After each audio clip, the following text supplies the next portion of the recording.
Hello everyone and welcome to the New Companions, the Elder Scrolls podcast, where we talk to people in the community, maybe streamers, forum posters, podcasters, YouTube creators, anyone in the community who, would like to come on the show, talk about different things. We're going to be talking about classes today. Now I say classes, it could be more specific things. It might be, not specific to your class exactly. It might be. But I have some epic and amazing guests. And I'm going to show you their faces. Like right now, kind of. If it really should work, it'll be fine. Yeah, there you go. Look at those faces. We have Bert Ferkins. We have Retired8404. Okay. Bert looks excited. Okay. If you're listening to this on Spotify, if you're listening to this audibly, you can also check out the VOD as well, so you can see their faces. But otherwise, welcome to everyone that is listening or watching live on Twitch or YouTube or whatever. And first of all, I'm going to introduce you to Bert. Bert Ferkins, who are you? And what do you do? I am a Twitch streamer, twitch.tv/Bert Ferkins, shameless plug. I stream ESO. You're allowed to do that. That's okay. I would say every night of the week, except about one. Warden Tank, Warden Stamina Warden DPS, Magic Warden DPS, Warden Healer. So I do everything. In-game PvE content, that kind of stuff. So that's who I have. And I have a whiny dog. So he's whiny diny, 6090. Over on the back. Amazing. So Bert plays a lot of Warden. Like you said, he streams pretty much every night. So go and check him out on Twitter. Well, ESO you can check him Dark. on ESO After Dark. There you go. All of the information will be in the description below as well. So if you're able to check out that, if you're listening to this afterwards, if you're listening live, you can do the command in chat, !TNC, and find out where these guys are. And we have Retired8404. How are you doing? So he's back. This is his second time here. And I can't hear him. I'm totally just fucking with you. All right. So Oh my god, this is gonna be great, isn't it? Nothing worse than doing a podcast. You're like, oh shit, god. My audio. No, I'm totally joking. Hi, my name is Retired8404.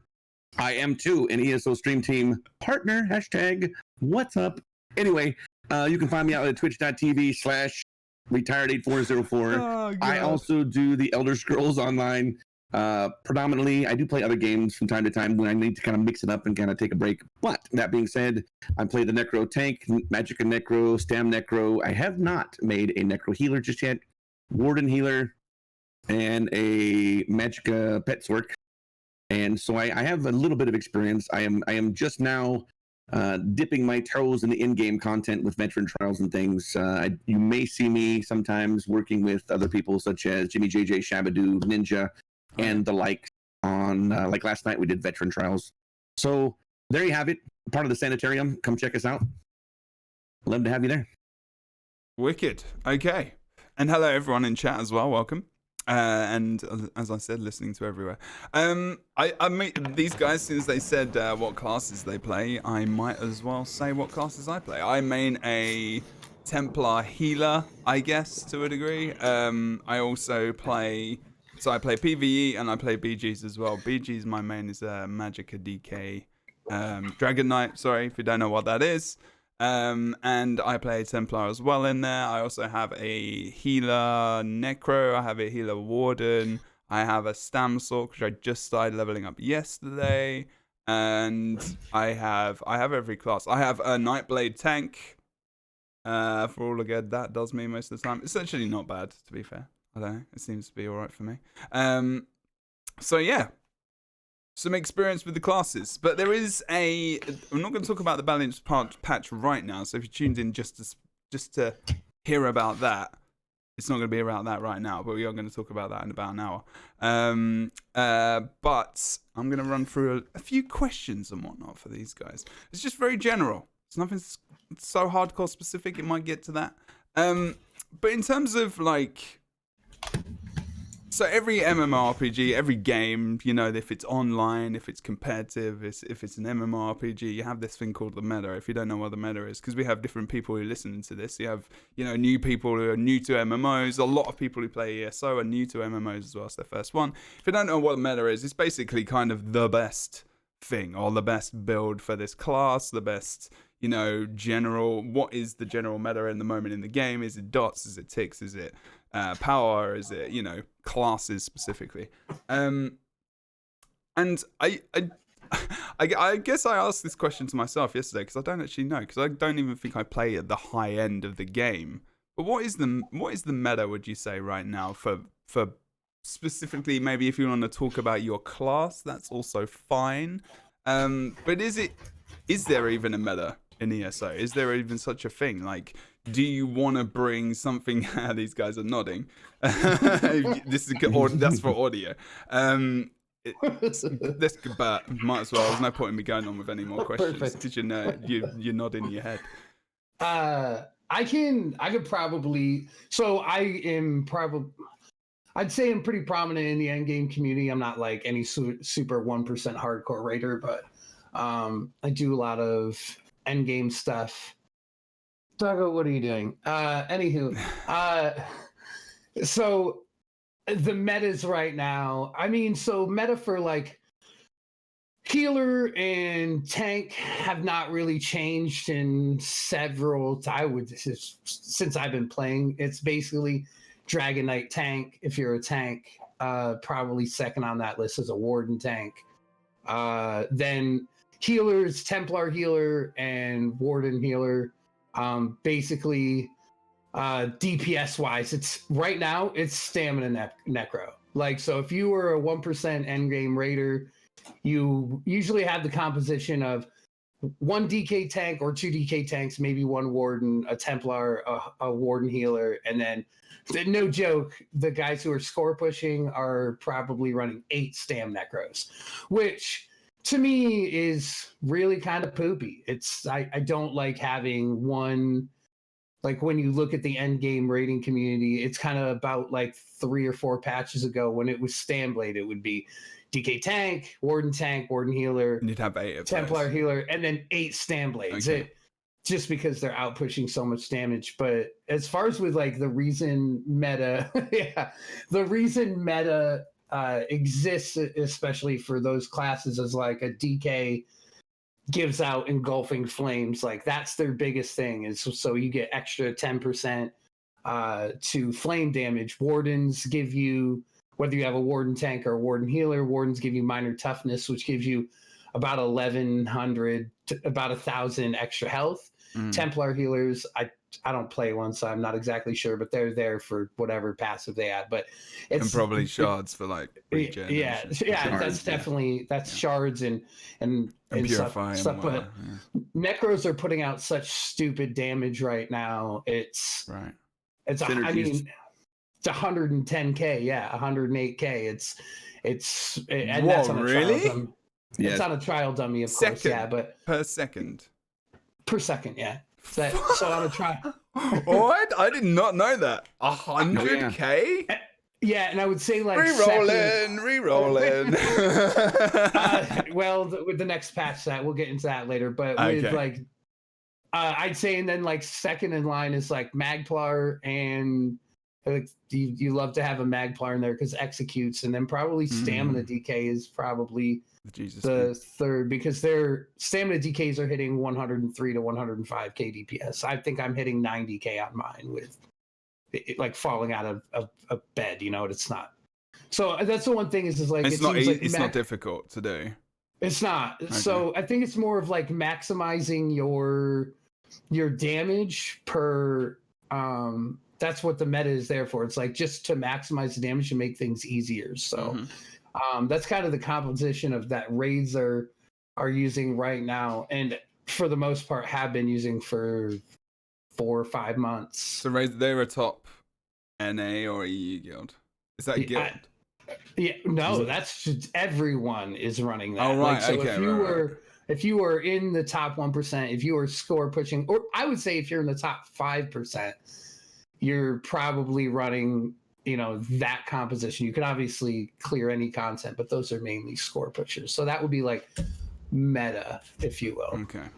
for what is right now. But the thing I like about ESO is that you don't have to abide to that. As long as you're pushing out a certain amount of DPS, or you're able to stay alive as a tank or keep everyone alive as a healer, you can clear most veteran content.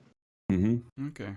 So, Retired, what is your kind of look on that? The kind of, in terms of the question, what was I even asking?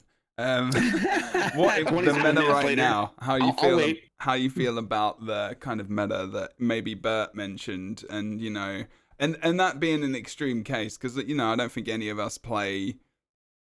I mean, well, maybe Bert does, but like to that point where like we have to roll this, and that's where we want to be. We want to be in that team of people. I'm not meta at all. There you go. For sure, So, I'm not and at all. he did say it was Warden. So I mean, I how do you feel about it anyway, generally? Well, I would like to say this. First of all, Bert Ferkins, it was on point. What he was saying exactly with what classes in raids, and everybody's going for the large DPS. And again, that's one of our questions later on down the road with specific classes and roles in raids and trials currently. We'll get into that later. But everybody wants to know what the meta is. What determines the meta? Well, I would represent the average player. I'm not a number cruncher. There are people out there that are freaking stupid smart. That can say, well, if I can get an extra 200 magicka with this cleric, if I do, I don't have that kind of smarts, much less the patience for that. Yeah. So what do we all do? We go to one of our favorite websites, names to be withheld for lack of free advertising, but you go to your favorite websites that have these builds that are already created. And what those individuals have done, because they're the smart ones, they're the ones who go through there and find out what's the best armor, the best weapons, etc. And you're like, okay, I'm going to go to this person's website and I'm going to make this build this way. And that tends to be the meta because that is what people most likely see. Oh, what? I can get 100K on this thing and then do it. Well, the problem is it always the case though? Then the builds aren't always meta, are they? Yeah, oh, they kind of are. Because if you look at a lot of the websites, if you look at the different build sites, they're almost always cookie cutter of the other ones. You'll change the names, you might change one skill, but it's the same freaking thing on every single website. What skills you're using, what race. That's not fun. Yeah, no. And that's not fun for a lot of people. But if you want to have that min-max, if you want to have that maximum damage, you're probably going to go with the race and the class and everything as suggested. Yeah. Well, what I often do is I will look at that and I will say, okay, yeah, and then I'll play it a little bit as it is described. And I'm like, well, and a lot of people are like, well, I'm not getting 110K. Why? Well, just because you have the right gear, the right skills, the right class and everything according to the website doesn't mean you're going to get those same numbers, because there's a lot of weaving. There's a lot of light attacks you're supposed to do. There's a lot of fluidity, if we want to use that word, when playing that character. And that comes with time and skill. So, but even with, let's say, the Stamcrow that I've just recently picked up, I don't play stamina characters, but when I found out that with my dumbass can sit here and finger fart through the rotation, and I can still pull 80K on a trial dummy, right? 80K on a trial dummy, and like, I don't know, was it 40 or 50 or whatever it was on a 6 mil dummy? I'm like, holy crap, I'm not even that good, and I can pull these numbers. Dude, this is my favorite one ever. That's what meta is. And for some people, getting those numbers and just tearing through content, that's fun to them. Okay, I've got people that are in my guild and in my stream that, and I love you guys, and I'm not going to say this to be malicious, but they're not that good, but they're having fun. They're not the meta class. They put points in magicka and stamina. I've got a person who uses a bow and a staff. I mean, this person is literally, for the meta people, this person is a soup sandwich. But that's not the point. A soup sandwich? Yeah. What? She's about as... But that's not the point. The point is... I don't even know what that is. Can I have an explanation? A soup sandwich. But the point is... Okay, I'm going to flip and Google that one. Yeah, a soup sandwich. I'm crying. You can totally use that, guys. You can totally use that. There's that one, and there's that one, and is fucked up as a football bat. You can use those two. But anyway, football bat. Yeah. The point is, what is ESO about to you? And that's what you have to ask yourself when you're playing this About game. sandwiches and soup, apparently. It's about sandwiches and soup, apparently. Football bat. No football bat. It's about I can't believe fun. these things don't exist in the game. Right? Sorry, carry on. Fun, right? It's about having fun with your fellow teammates and your Yeah. guildies and your streamers and this, that, and the other. So knowing full well that this person is not meta, we group with this individual because we love these people to come and have fun with us. We make adjustments to make up for any lack of DPS or whatever, so that we can all have fun. Because to me, that's what's important, is having fun and enjoying Holy these things. crap, having fun in video games, people. Holy crap! Is Good that a lord, thing? calm down, that man right there. I'd say to jump to kind of jump off of what you said, Retired, is Yeah. I live in a space where in my stream title I put new players welcome, and that's not just something where I do it for the clicks, or Are you whatever. sure? I really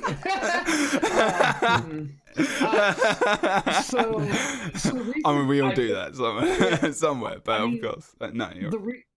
the reason I put that in there is because, I mean, a lot of the times I find someone who is reaching out to the meta, like who goes onto those websites, finds a build, finds something, that they want to do, and they come and they check it out. And a lot of the times I'm kind of in the next space up as Retired's in that, like, hey, I don't give a shit what you do, and I don't care if you're running whatever, but if you were You can wanting care. to get Like, to, yeah, if you you're can if you wanting to want. get to that space, yeah. I'm like, come on, I used to suck, so I can help you and get you to where you are. So I kind of try to take that, next step for them if they want to make that next step. To give you an example, a lot of people in my community know Storm Gooser. When I met Storm Gooser 6 months ago, she was doing 8,000 DPS using using a bow build on a DK, and I was like, all right, we're gonna go try to do some content. And She's a true hero. Yeah. We went and did some dungeons together, and like just working with her and helping her with CP and helping her get gear and helping her with rotations. I mean, I probably spent days and days of actual gameplay time helping her because she wanted to learn. And that 8,000 DPS 5-6 months ago has Is turned now into 8.5.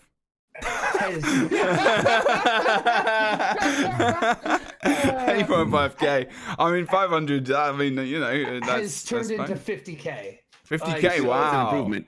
Wow. Wow. Yes. So it's really like, I think hell. that the meta, and she plays on a Stam DK, and she's been playing on a Stam DK since she started, and that was not the meta. That was not hitting hard. That was probably one of the more left behind roles and classes, was a stamina DK, and we were making sure we could push the DPS out. And like, I even started working on my Stam DK to do that. So I think that, like, if you have the want, right, it's there.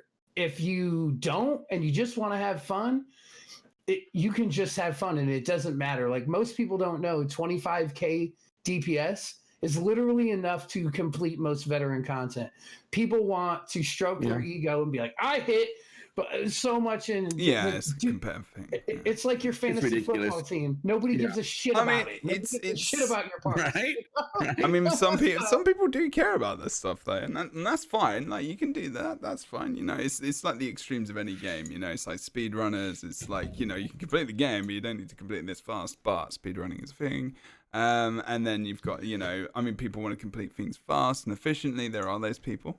And I'm glad the game does, obviously, it should cater to that as well. It should have like a little bit where, you should be able to do this, that, the other. And there are achievements in the game where you can actually do, you can complete a dungeon quickly. So in a way, they have kind of said, you might want to find some builds that you can do this with, because you need to be able to complete this fast to get this skin or whatever.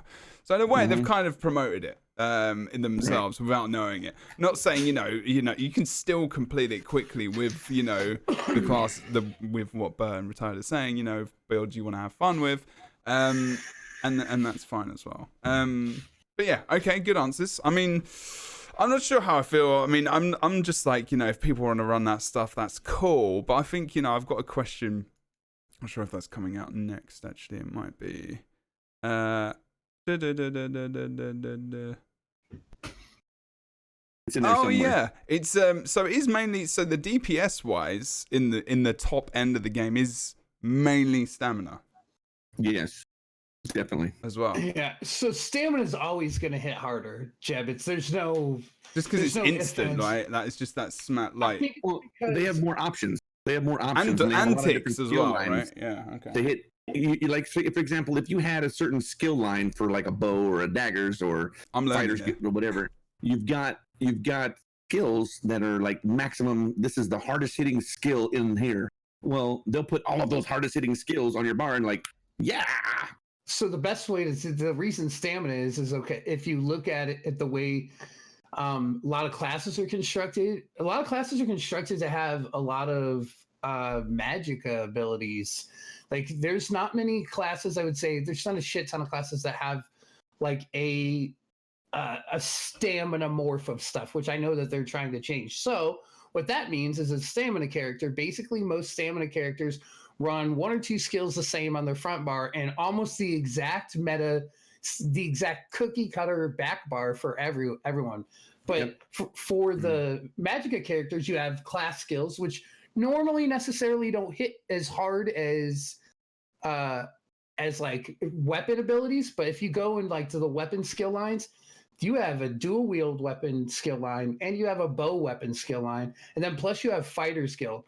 Most Magicka classes have the Mages Guild now, and then their destruction staff. So you have like a whole nother, maybe. Yeah, Sijic, but which is fallen out of meta, which is fallen out of like because cost and all that kind of stuff, which I would say more sustain, not damage. Mm-hmm. But I would say stamina hits harder is because their weapon abilities hit harder. They're like the bleeds they apply, the passives in those things. Those are going to hit harder than any Magicka class or destruction staff or anything like that. That's why stamina is and a lot of stam lives on keeping uptime on dots and then just putting absolute freight train damage out. With a lot of the stamina skills hit extremely hard. So okay.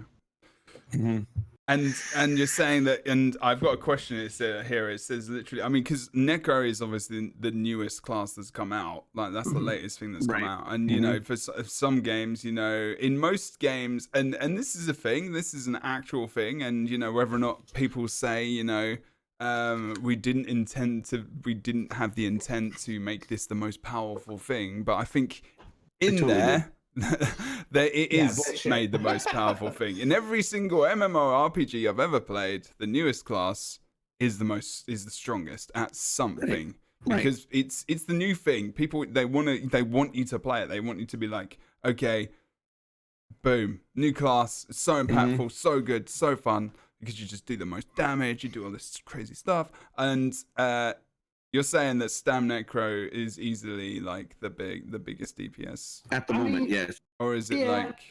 I would so if you're talking about like what you would do on like a 6 mil, right? Like when we talk about these numbers like 110k or whatever, and then Stam DK is at 103k.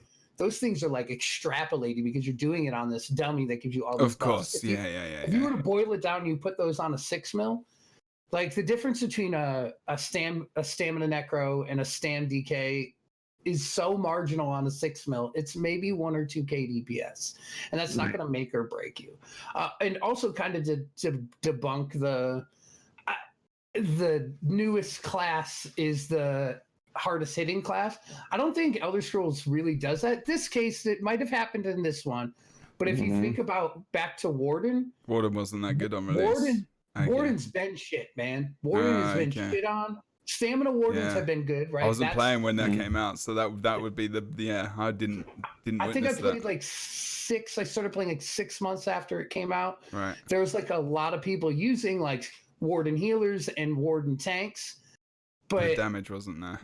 mag Was it warden sold is as still, was it sold as a damage dealer? Do you think? Like, I mean, obviously, you know the game, you can do whatever you want on each class, but do you I think it was think it more? was sold as support. Yeah, it was sold as support. That's what it sound. That's what it felt like to me. Because when I see and I play, there's like 2 or 3 abilities, right? Damage wise, but like, you know, a lot of the abilities, like inherently the warden, it's a warden, right? I mean, the name in the class is kind of, you know, insinuates what it kind of is. So maybe they did focus more on that kind of supportive role of it rather than the damage. So that's probably why it wasn't that kind of. Whereas a necromancer, you always think, well, you know, it's bringing things back to life. He's not bringing things back to life to, you know, help people, is he? He's trying to No. destroy shit.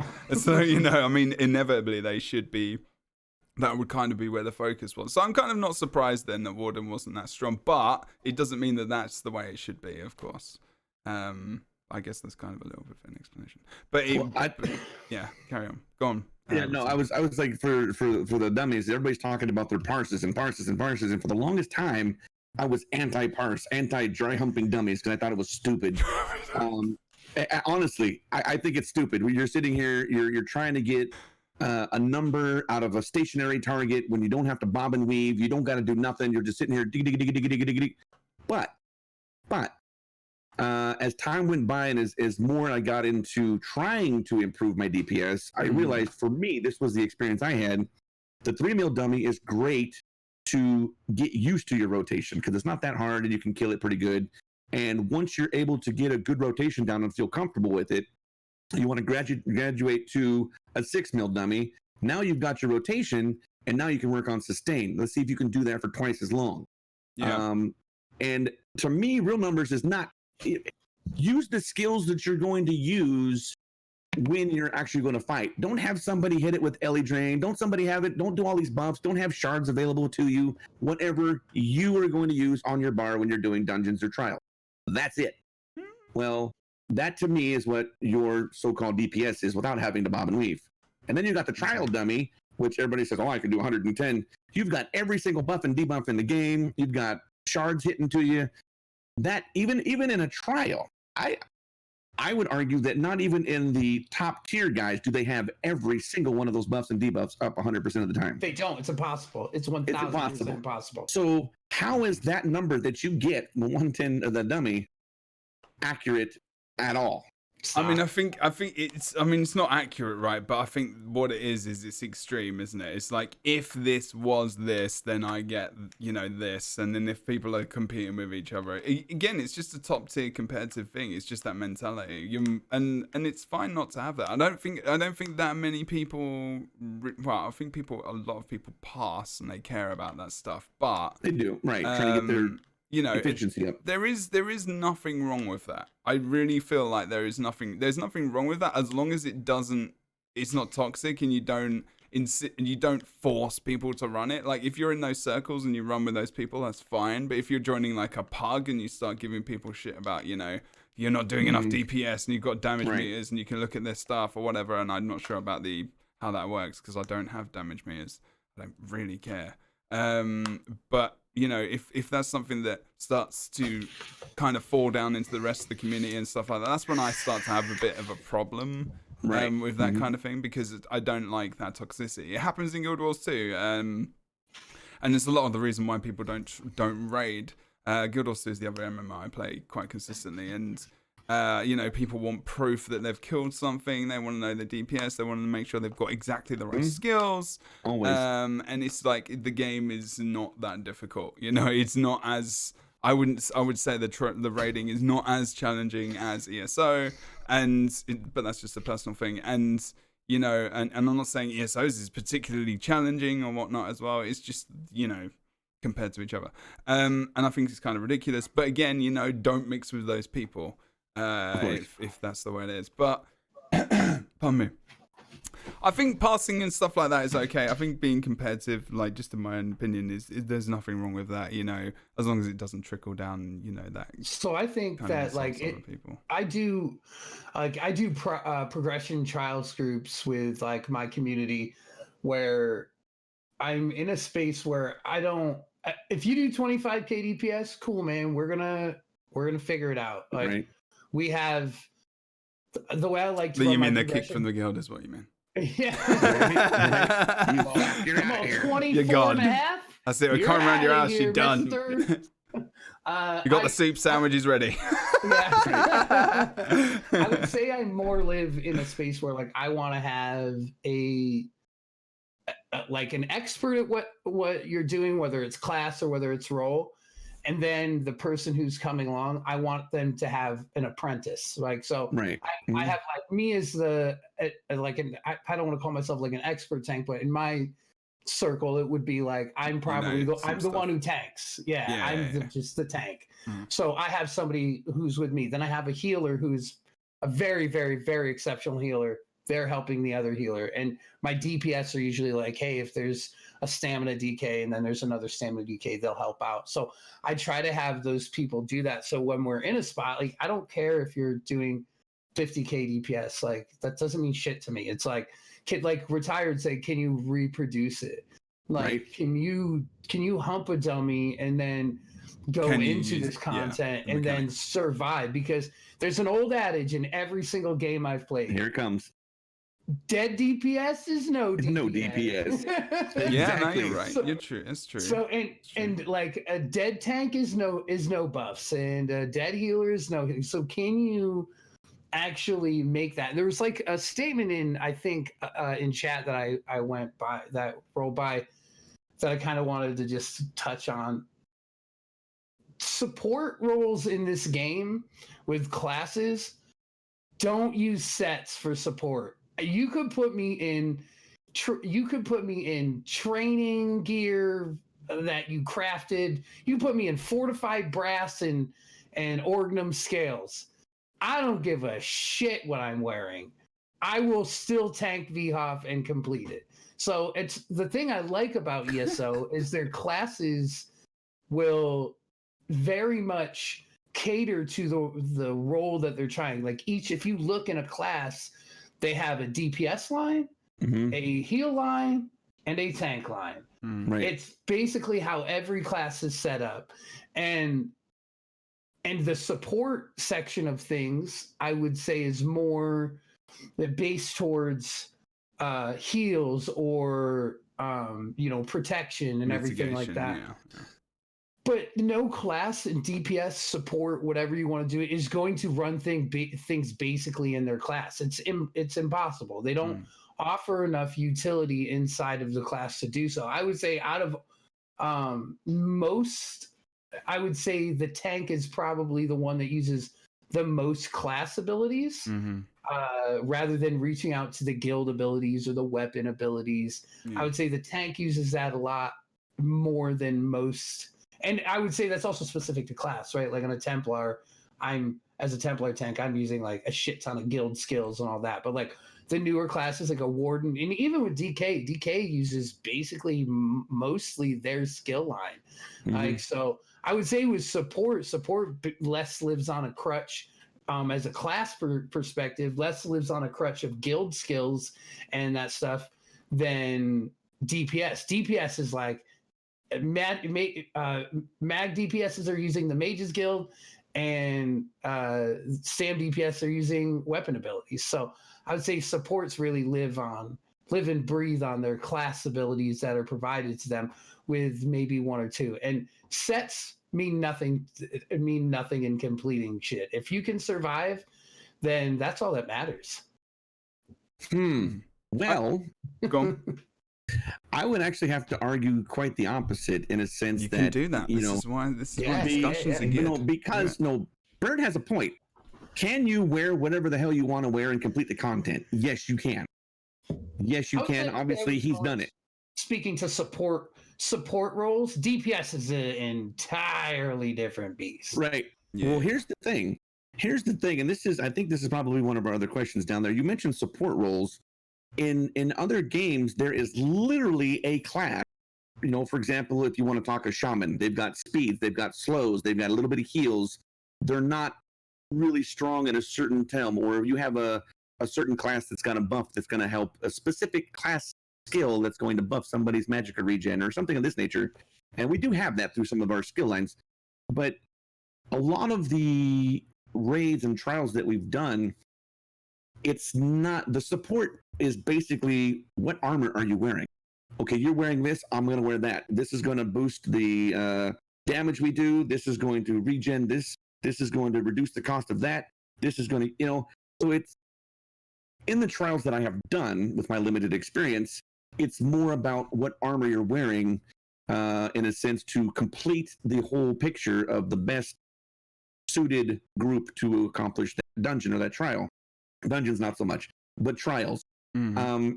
And it's frustrating to me because I know a lot of players out there. They're like, look, I finally got this monster helm. It was really hard to get, and I got it. Whoa, it's gold, outstanding. Or I finally did enough trials to get this armor set. Whoa. And then you go to your next trial, and they said, oh, well, we don't want you to wear this. We want you to wear that. And there are, like Bisa was saying here in chat, you've got Alkosh, which is a great set, and it's most often worn by tanks because tanks are getting fed synergies right and left.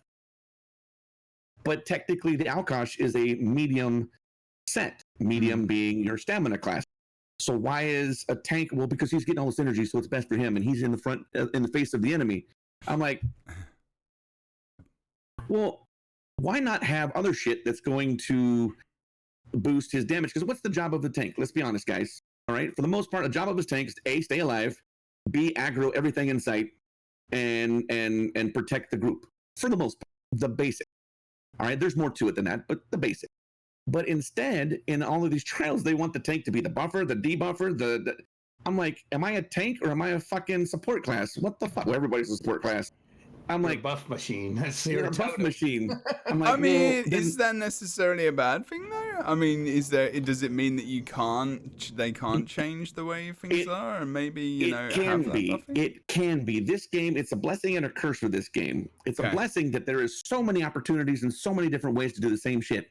It's wonderful, but at the same time, because you can do these things, hey tank, I want you to I don't want you to wear Evans. I want you to wear something else, or I don't want you to wear your selfish set. I want you to wear Evans so that everybody else gets that 1,000 extra health.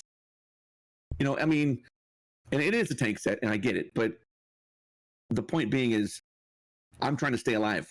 I'm trying to be self-sufficient as much as I can, so the healers can throw me a heal once in a while, throw me a synergy once in a while, and you can concentrate on the squishies, right? Because for the most part, as a tank, in theory, you're relatively self-sufficient with the gear that you wear. So the armors are just what healers are wearing Eben now. Oh, what the?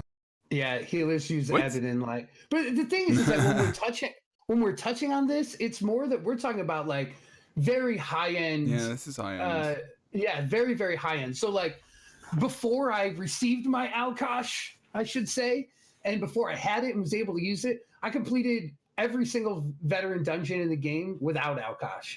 Right. I use Eben, which comes from vanilla in Crypt of Hearts, and I use Torgs, which you can craft. Anyone can craft it. Good sense. So it's yeah, and that's the thing is it's like of course gear is going to do something for everyone. It exists for that exact reason. Like you're not just going to. You need something to go for. 10. Like that's the old school, like you know.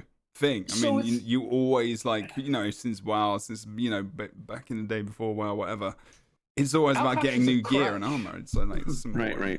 And Alkosh is a crutch, like, and so is Yolna. So like when I tank mostly, I use Yolna, which drops out of Sunspire and Alkosh. What's the stats on that? Just because like not everyone's Yolna gives you I think minor courage, but it increases damage. So when you taunt something.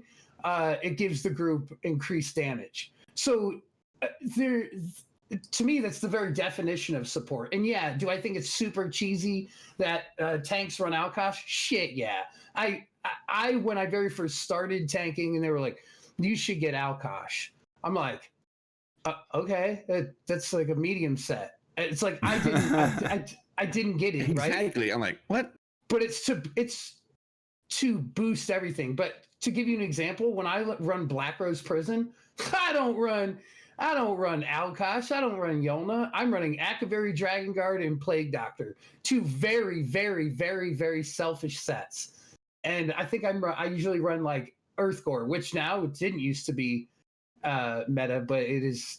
It did used to be meta. It is not anymore. But for like a tank, Still for good. a tank in that situation, Yeah, right? yeah. So it's like I think the content debates on what you wear, right? But for the most part, like support and even DPS. So if you're jumping off that point, like, hey, there's no support roles because the gear does anything. Well, there ain't fucking DPS roles either then, because then you're relying on Reliquin and you're relying on False Gods and you're relying on that to keep sustain up to make sure that you can actually do the damage. So I would say that that's kind of a lost point bringing in gear to the situation, because you, like I told you, you could put me in the complete wrong gear to do any sort of tanking, and I'm still going to complete the content, because as a warden, I rely on my damage mitigation to heal myself from a class ability. Right. My resistances come from a class ability, like my chain, if you will, comes from a class ability. Yep. Like all of the things that I do that make me a good tank come from my class.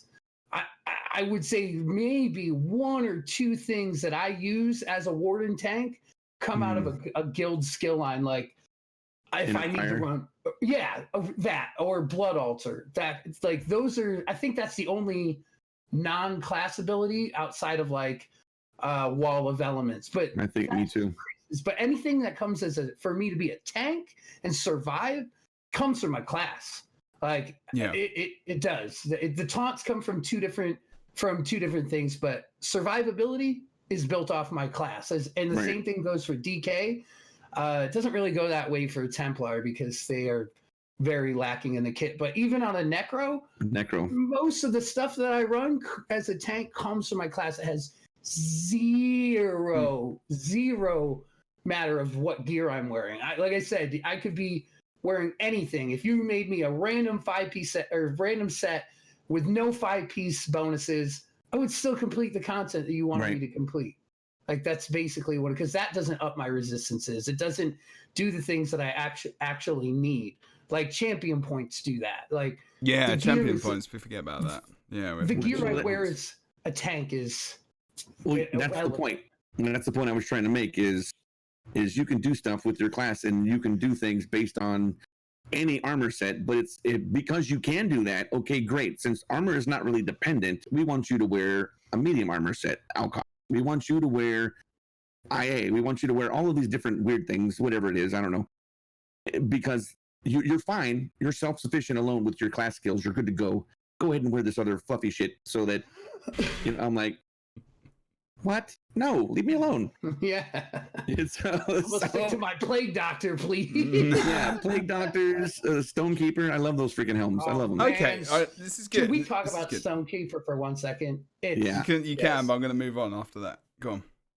That's all I wanted to say. Oh, you just want to say Stonekeeper? You did a chef's kiss. Okay. All right. Best. You did a chef's kiss. There you go. Okay, so talking about armor, because again, that armor is not really. I mean, as Bert said, it's a medium set that he wears on his tank, right? Alkosh, okay. Right.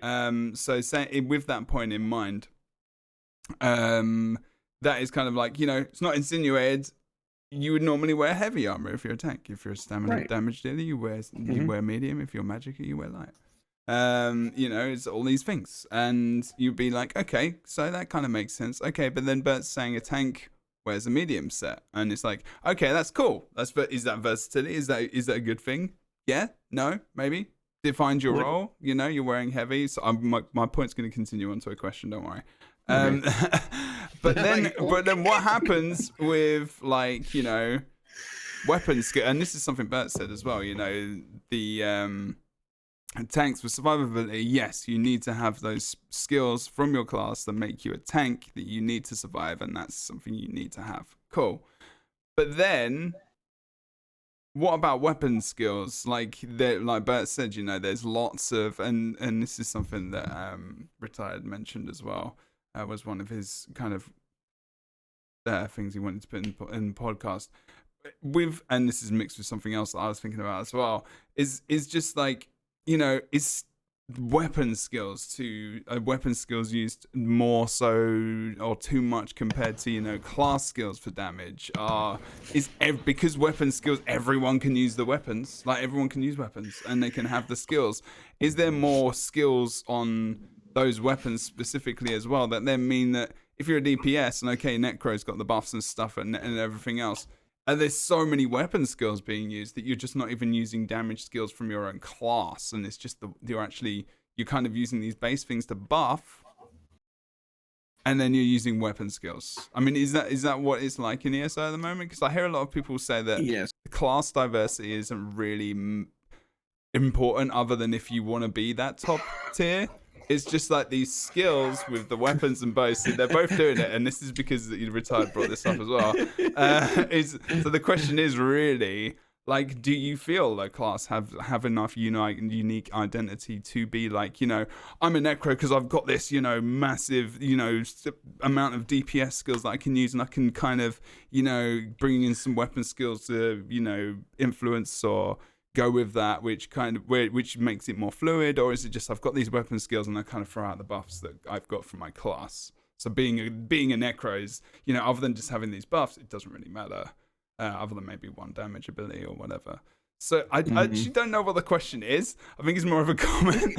But like, how do you guys feel about that? I guess really. I think you could boil it down to the question being, do you think that there's class identity in? Yeah. In ESO, and I'll let Retired touch on it because he keeps doing this and on all the expressions. Yeah. Go. Why not? Or not. Maybe we should just mute him. I'm excited himself. So, class identity is a big thing, and perhaps because a lot of us don't know exactly what's happening with the changes that are coming up, and that has been one of the speculations. Is the reason they're making a lot of these changes is to bring a little more class identity into the skills potentially. But of course, Bert can probably touch on that. He talked to Gina a little more than I did, sober. So there's that. But class identity, if you look at any of these builds on any of these websites, unless it's recently changed, every single stamina class had hail of arrows, caltrops. This is before caltrops. You've got trap, whatever you call it, bear trap, what the fuck it's called, trap. Now we have the trap, the splitting soul shard thingies. You've got all of the same skills, and when you're switching from one class to the next, all it is all of this crap plus 2 Nightblade skills, or all of this class plus 2 sorcerer skills, or whatever. And I think sorcerer is a little bit different, but you get the point. Everything is so cookie cutter because those skills are so good, and that's where they're using them. When it talks to class identity, and it also comes back to our point in the raids, and it comes back to our points for the DPS, and I guess it leads on to another question I'm kind of bored. I hope you don't mind, Jebro. When it comes to raiding and stuff, it's all about, hey, let's get the hardest hitting DPS in here, and we'll make all the differences up with gear. There is no class identity, meaning we need the Necro because it's got the Graveyard, which is Major Fracture, Major Breach, I think. It's an AoE freaking debuff. No, we don't need that. We can get that with this or that. There's no specific identity to class. We need one of these. We need one of these. It's no, who can put out 100k DPS and let's just smash through the content. Right. And that's all it really is. And it's sad that it does that. And we'll go on to the whole weapon skills and the magic versus stamina later. But that is basically the crux of it. Is everything is cookie cutter. There's not a whole lot of variety there for Magicka. So, and for me to kind of answer that, I'll do my best in 2 words to start that off. Fuck no. There's no class identity. Nope. Zero. I love how I said before this podcast, guys, I really like if you could try. You could try not to swear too much. I mean, that's gone now. I mean, we've gone past that pass. We've gone past that. I would say that that's probably my biggest. One of my biggest bitches is coming from a warden like previous patch. Yeah. The previous patch was more. I felt that on a warden, on a stand-in, which is a stamina warden, and a mag warden, that I had a lot of class ability, and it was actually a bonus for us too, because we used to have this thing. It's called advanced species. It's a passive, and what that does is it gave you 3% damage increase to every animal ability that you had slotted. So on a magical warden and on a stamina warden, my front bar is animal ability, animal ability, animal ability. I literally had 5 animal abilities on my front bar on both classes. And so that means when they brought the next patch out, they took 1% away. So that means instantly I lost 5% DPS on my front bar right off the top. And it was like, okay, well, this is actually not better than running like something from the Mages Guild or something from, my weapon abilities on stamina. Like, this isn't better. Or this isn't better than Soul Trap. I think the only character that I had that actually survived as a warden through that patch with little to no change in rotation or anything was my stamina warden.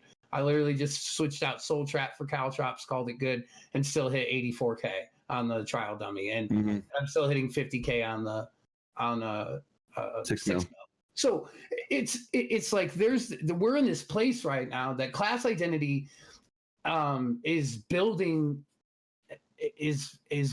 to a point where I think now next patch they're trying to like do things for DKs and trying to do things for wardens. So I get where they're going with it, but like this patch, it's like, hey, you have Fire Rune that comes out of the Mages Guild. You're running Degen. You're running all of these skills from a Mages Guild standpoint, or you're running more Fighters Guild abilities, or you're running more, spin to win from the dual wield. Like, I think that they have at this point in time there is 0 class ability or class identity when it comes to abilities. Okay. When you're moving forward, they are trying to change that. I do know, and to touch on somebody's point in chat where they said that they don't know what Zos is doing as far as with damage is concerned. My idea of what they're doing is, so it's like if you bought a really, really crappy house, but you just bought it for the land, right? And you're going to level said house to build your own gorgeous house, right? I think a lot that Zos has been doing has been trying to level said house, get a clear going scorched earth on whatever was left out, because we have to remember there's a different combat designer. There's been 3 or 4 since the game's inception. So when you build things up on a sand foundation like has been built, I like this by the way. It's a kind of Macarena, isn't it? Is that what we're doing? It's at some point like you're you need to watch the video now if you're listening to this. At some point you have to fix everything to grasp this new or improve reality that you want to see as your combat. Because absolutely. I don't think right now, in my opinion, even though I'm hitting really hard on DPS, I don't like the combat. I don't like using 17 skills from 6 different skill lines that don't even have anything to do with my class. It's exhausting where I'm like, man, I'm gonna go play my my stam DK instead of my stam, and I'm like, it's kind of the same. Other than buffs, my mag warden instead of my magplar. I'm just doing the same skills well, that's why I really like DK, because DK I feel like is, in terms of damage for mag, and actually I think Retired said earlier, the diversity of weapon skills I think for Magicka classes is quite good, because I think aren't Magicka classes more defined? Like when I play a Magicka class, I feel like I'm playing the class. That's what when I'm healing, when I'm doing damage. Previous patches, because you I just would get agree. Destro stuff. But that's why, right? Because there isn't as much variety of choice in terms of the weapons and maybe the guilds. And obviously there's other damage abilities So that you can bring. mag classes are probably it. They used to have a lot of identity, right? Right. Magic classes. Do you think they have less now? Oh, yeah. Oh really? Oh, yeah. Because Big I time. guess maybe it's because I force. This is the thing. I think because I am very different in my mentality, and I was like, okay, so I've got a DK, right, and my DK is all pretty much DK abilities, other than a couple, right, things like cleanse, and I'm talking about PvP, and that's because it's something I wanted to create. But then when I pull out these builds, and I've got the chain, and I pull myself to my enemies and stuff, and I've got fossilize, and I've got all these things where in PvP, but I think that's more maybe my own kind of style of creating builds. I'm just like, this is the a DK, and I want to set things on fire and be a dragon and shit. Well, but that isn't the strongest, probably, obviously. But you're it's saying like so. Go on. Flame reach or destructive reach, Wall of soul Elements. trap, wall of elements, fire rune, and degeneration. I just named 5 skills that do not come from a class that you have to hit, that you have to fit on in 10 slots. God help you if you're a pet sork. Yeah, and that's not even if you're a pet, just God help you if you're a pet. That's not even ultimate. Like, so out of 12, literally half of your skills on a mag character now come not from your class.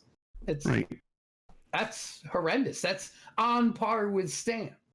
It really is. Well, if you look at my old pet build, my pet sork build, I think almost every single thing in there was pertaining to the sork as far as skills goes, with the exception of Wall of Elements and my Destro alt. I think are the only 2 that are there that are not specifically sorcerer skills. And so to me, I felt like I was playing a sorcerer. And for a while back, that was meta. It was a good damaging class. Now, even when the Mag Necro comes out, you've got the light armor shield, you've got the shit from the Sigic line, you've got a couple of the weapon skills, and like you said, by the time you name off a handful of these skills, how many different skill slots do you have left for actual Necro skills? Not a whole lot. But this is the problem. You said though. you did a Stam Sork recently, right, Jebro? No. Yeah. Okay, so I haven't got hardly any abilities, unfortunately. I want to make a porting. I want to make a porting PvP Slayer, basically. So just to give you an example, I have a very good friend who plays Stam Sork in. Wow, you should not have that friend anymore. No, he's gone. You have one class ability that does damage, and that's Hurricane. The only other thing that you would run is. Oh yeah, no, I'm not running anything damage-wise on Sork. I think there's one ability which is, like you say, Hurricane. Yeah. One ability. You have Hurricane. I don't think you run that in PvP. No, I don't know. I don't really know about PvP too much, but in PvE, you ran Hurricane, and you'd run Bound Armaments for the passive. But anything that actually you actively used was Hurricane. So out of 10 skills, you have one class. Everything is built from, everything is built from the weapon abilities and fighter skill. We are predominantly talking about PvE, by the way, everyone. But still, there is this problem in PvP as well, because if you look at your damage normally when your rundown of when you get killed, Dawnbreaker's in there. Some kind of bow ability is in there, and it's snipe or it's poison shot, whatever it's called, I can't remember. But like some kind of, there's normally a weapon or a guild ability that kills me more often than not. There's not really an ult that kills me many times. Well, and other than a class ability, but a weapon or guild or whatever. But yeah, so we are predominantly talking about PvE because most of it, these guys are mainly from PvE. I'm kind of dipping into PvP more now, but I think there is that problem as well. I mean, damn, I have a really good point, but it's gone out of my head. I'll remember in a minute. Okay, so we're talking about this podcast is about classes. We're talking about classes. Maybe don't have. Here we go. I've got it. What I mean. So maybe this is the problem, isn't it, with having so much variety, a bit like the ability to be like, okay, I've got my class, I've got my 3 class lines, support, my support, my tank, my DPS, and then I've got new guild lines, right? So I've got 5 abilities here, an ultimate or whatever, and then I've got, you know, how many guild lines are there which have like 5 abilities you can grab? But there's quite a few, right? And then and then it's also like, okay, but for us to like, continue to put this stuff in the game, or to actually have it in the game in the first place, we should probably make them viable, or we should probably make them strong in some respect where, you know, we want to put, so even if you have one ability from each guild line, that's a lot in itself, right? So maybe the answer is to just have, maybe the answer is to just, I remember, I think when I started, not many guild abilities were taken. But again, you know, when I started, I was very new and I didn't know. But that balance is very difficult. And I think is where I have... I think maybe Retired insinuated this earlier, is that variety is the spice of life, but the problem is when you have so much variety, like you don't know what, like you don't end up kind of trying to pick my words here and trying to wonder if this is going to come out right. You don't have the individuality that maybe you would like to have in terms of the sense of class and stuff, you know, being a necromancer, being that guy, you know, that has you know, relies on death and destruction to, you know, cause these things onto the enemies, like a Sork, like Retire was saying, you know, powers, you know, abilities, you know, spells and things like this, you know, throw at your enemies. As a damage dealer with a weapon, if you want to, you know, it doesn't matter. If you're stamina, you're focusing on weapons. If you're magicka, you've got no variety at all. I mean, you've got like, you're saying the destruction stuff. Oh, cool. We've got like a light, you know, we've got a couple of different light destruction stuffs. You know, you can go for flame, lightning, whatever. And then you've got, you know, frost, which is a tanking stuff, which is random as hell. And I should just change that. Or PvP. Huh? Or PvP. Or PvP. That's about the two. Yeah. It's ice. So, and even as a tank, a frost staff's, it's useless. Yeah. And it wasn't just for taunting, really. Which you can get out of taunts. Fire.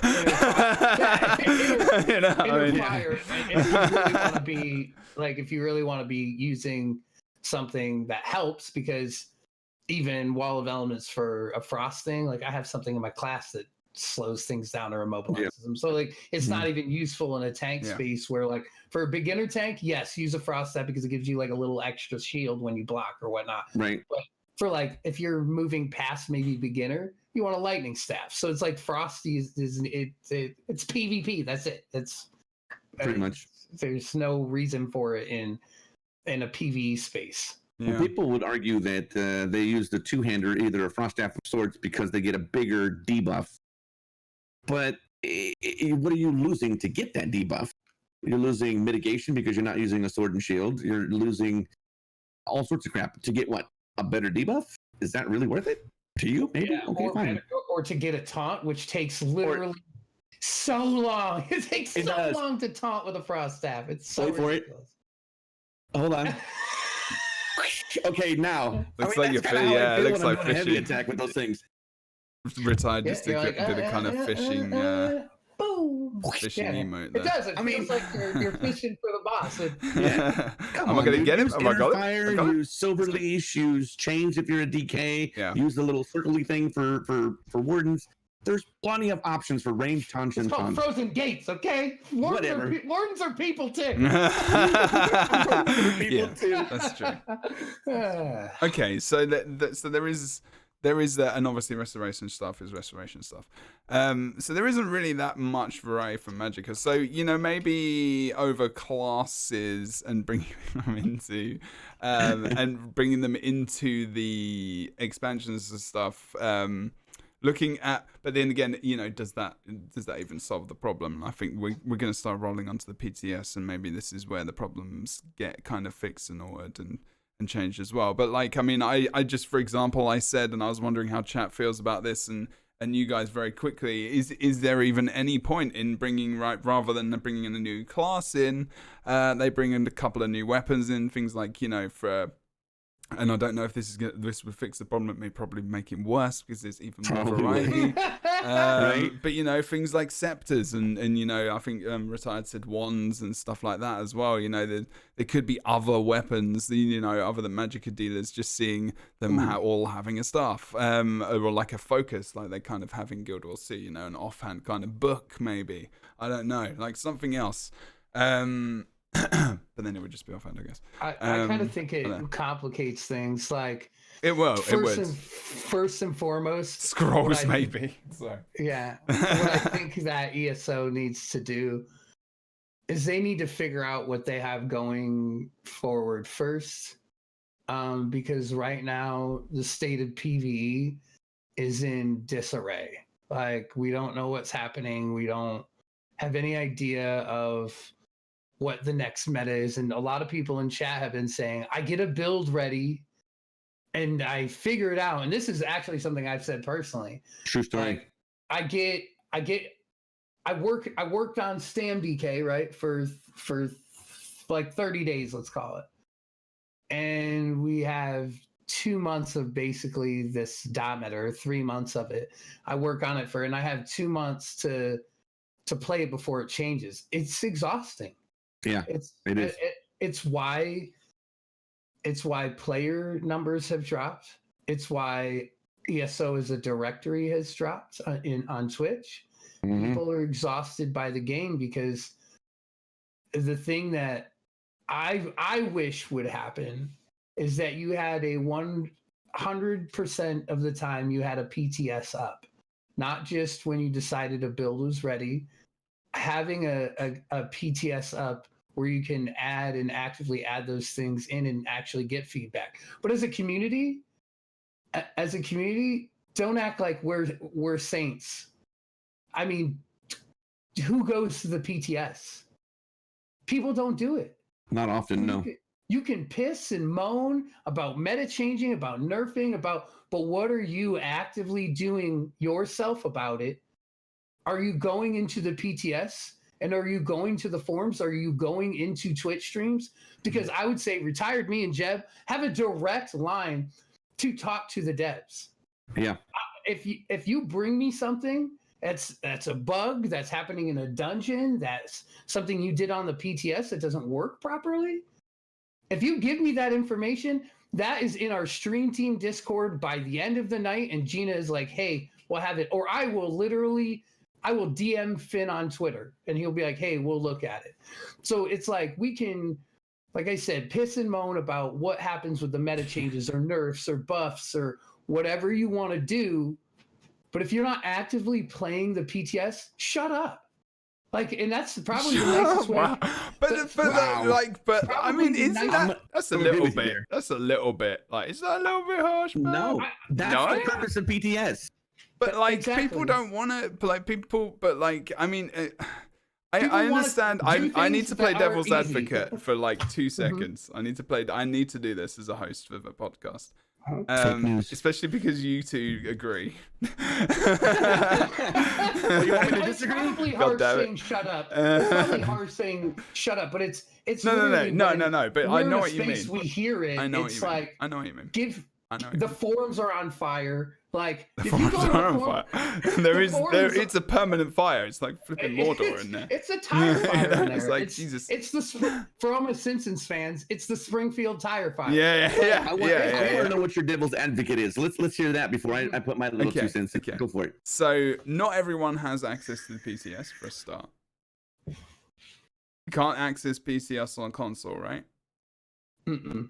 So there is a large player base on console. So there's a lot of people who won't even be able to get on there, right? Their support Zasa's support for console, it's like they want to give you console. You'd be like, hey, we're on console. And they're like, other than that. That's right. You guys have to watch this VOD. We're on console. Well, apparently, yeah. According to a couple of different people, there are actually more players on console than there is on PC. I would love to know whether or not that is completely true. but it feels like it could be. I mean, you know, the amount of people that can get access to it, probably, you know, there is more people. But you could also argue that PC gaming is bigger than console gaming nowadays as well. Also, you know, maybe, I mean, general game population in MMOs now, and especially where the MMO market has been and is going, is kind of casual as well. And we are the top end. We play this game, you know, we stream it. I think all three of us to a degree rely on it for some kind of income at some point in our lives. And, you know, they just want to log in. They want to play the damn game. And they don't want to test it. Right. You know, they don't want to go onto a PTS server. They don't give a fuck. And so what is it? So if they don't want to put in the work, then you don't have room. But they've got lives. This guy to my fucking left, right here. I don't think down here, I guess. if you're it's down not part of the solution, if you're not part of the solution, you're part of the problem. And I say that with love. But then you're talking about 99.7% of the community. Well, here's the thing. PTS is out there for a reason. And, you know, they say, hey, these are the changes that are going to come up. And they put it out there and everybody's, oh, the sky is falling, and people lose their freaking minds. I'm not saying I don't agree with you. I'm playing devil's advocate. You have to play devil's advocate. I get it. I'm not saying I don't agree. The PTS is there. That is basically free testing. So you can go over there and test the new changes. And like Bert said, if you've got a problem, you see a bug, if you see a possible change, hey, this is too much, don't just come to us with problems. Bring us potential solutions. Hey, yeah, that's it's an idea. It's an idea. Yeah. Say, hey, you know, you took 66% of my this dot. That's a bit much. I found my DPS dropped by a whole buttload. Okay, I get it. What would be your, say, try maybe 33%. Now, will they listen to you? There are so many people who are screaming like little kids on the forums and Reddit and all these other things. They have to go through, and plenty of adults doing that as well. They have to go through there and pick the ones with constructive criticism versus Zoss, you suck. Everybody hates us. Nobody listens to us. Do you even play your game? Yeah, do you even play the game? Whenever the thing is, they have to. I think out of any MMORPG, they probably do. The constructive criticism. The constructive criticism is valuable. To come in there and just talk trash and to browbeat these people, hey, what does that do? I must be heard. Who gives a crap what you got to say? Unless it's constructive. Give us some feedback, not just, you suck. You know what I'm saying? I mean, forums are venting. Forums are a form of venting. So I believe that, you know, it's that's like arguing on Facebook. I don't know you. It's you not don't know arguing. me. I mean, that's what I'm saying is that it's a place where they can say their opinions and vent their. Yeah, do you remember what I'm doing? Is I just literally started grad school as a clinical mental health therapist, and you know, it's real. You know, the forums are a place where people can vent, and like, you know, there are places which are allowed. It's a definite communication, and there are places where, you know, people can get that shit out. And if that's what they want to do, like, maybe they do that. No one's going to listen to them anyway. As long as, like, but I feel like you are completely right, though. You know, you should be using the forum as a constructive place, as a respectful place to talk about things. If you love this game as much as we do, that's always the way it goes. Give us some feedback and help us and help them build it. None of us work for Zoss directly. None of us are game designers. None of us actually have the vision that they are trying to do with this game. All right. So I say work for Zoss. I'm not getting paid by Zoss. That's what I'm talking about. So, you know, like Bert had said before, they've gone through multiple combat folks in the past. They have a vision of what it's going to be like over here, but in order to get here, they've got to do drastic changes to make this make sense. Because if they just said, okay, guys, and flip the switch and you went to this, everybody would lose their mind even more so than they have already. They would be like, whoa, it would be like one Tamriel compared to now. What the? And it would completely screw up the player base as it already is. Now, if you can't handle changes, and of course, I agree with you, they suck. I like playing my character, and I like being top whatever for at least one cycle. but the changes are going to happen. We adjust. I mean, hey, they took out caltrops, right? That was best in slot for a long time. Yeah. Players are smart. You guys are intelligent people out there. You find a way to maintain that DPS. So you switched caltrop with that splitting soul trap, which, by the way, I have never used in any game except for Skyrim or whatever that had that little. That was it. I've never used that. I'm like, this is a stupid skill line. I don't care. It made it relevant. Mm-hmm. You guys are smart. You guys will adjust. You guys will change. If you want to help, then help. If you want to sit there and bitch and moan, go to your own forums and do that and talk to people with like-minded arguments. Discord exists for a reason. Like, But more to the point, the question was, do we think we need to get to different weapon styles or different this, that, and the other? I have a potential solution to that. Right now, Magicka has staves. We get Destro staff. Woo, fire lightning. Woo, right? Well, many people are talking about Magicka weapons. Why can we not have, and hear me out, why can we not have a Magicka morph for a dagger, a sword, something of this nature? Well, how is that going to work? I don't get it. Think about this for a minute. Let's go back, say, to the D&D realms or something. You've got a sword, right? And you swing it. It's going to do, say, 1d6 damage or whatever it is, right? Now you add your strength modifier, right? So now it's 1d6 plus 4, right? Well, if it's a Magicka weapon, and maybe it causes a bleed or some trash. If it's a Magicka weapon, it still does 1d6 damage because it's still a sword. But maybe it does like it uses an intelligent modifier, and it does now lightning or some sort of Magicka type thing, which would fall in line with the CPs that we currently have with the Magicka buffs and crits and this, that, and the other, thereby allowing Magicka users to use more skills other than the Destro staff. That is a possibility. Mm-hmm. And I think that, like, to touch on a point in chat, Zos does listen to you. Maybe you don't They think do. it. They are in Twitch streams. They are on the forums. They are in Discord class. They are in class Discords. They have class reps. They listen. So I don't think they have a guy that they bring who literally, Starkrealm, has been on here this show many times, who has literally been to the I don't think I've ever seen a forum guy invited to Zos to play the new thing. I don't think I've ever seen like someone like that who's just in the forums being invited out to the. I think out of any MMORPG, I've never seen that before. And it is different. It is different. And this community and the developers listen to you more than you think. They try to. I mean, you can't listen to every single person. It's just not going to happen. You cannot. And I don't think that there's a bunch of people who are pro Zos or con Zos. Yeah, I don't think that that is irrelevant to what we're getting at. It's more of like I really think that they listen to you when you don't think they're listening. So maybe they don't make the changes that you think, and maybe they can't make it this patch. Maybe they can't make it next patch. But I will say this for a lot of things that I've read on the forums and changes to the PTS, like that when they do a PTS cycle, things change. Where do you think those changes come from? It's not just because they're like, they watch, they see what people are posting as far as with DPS parses.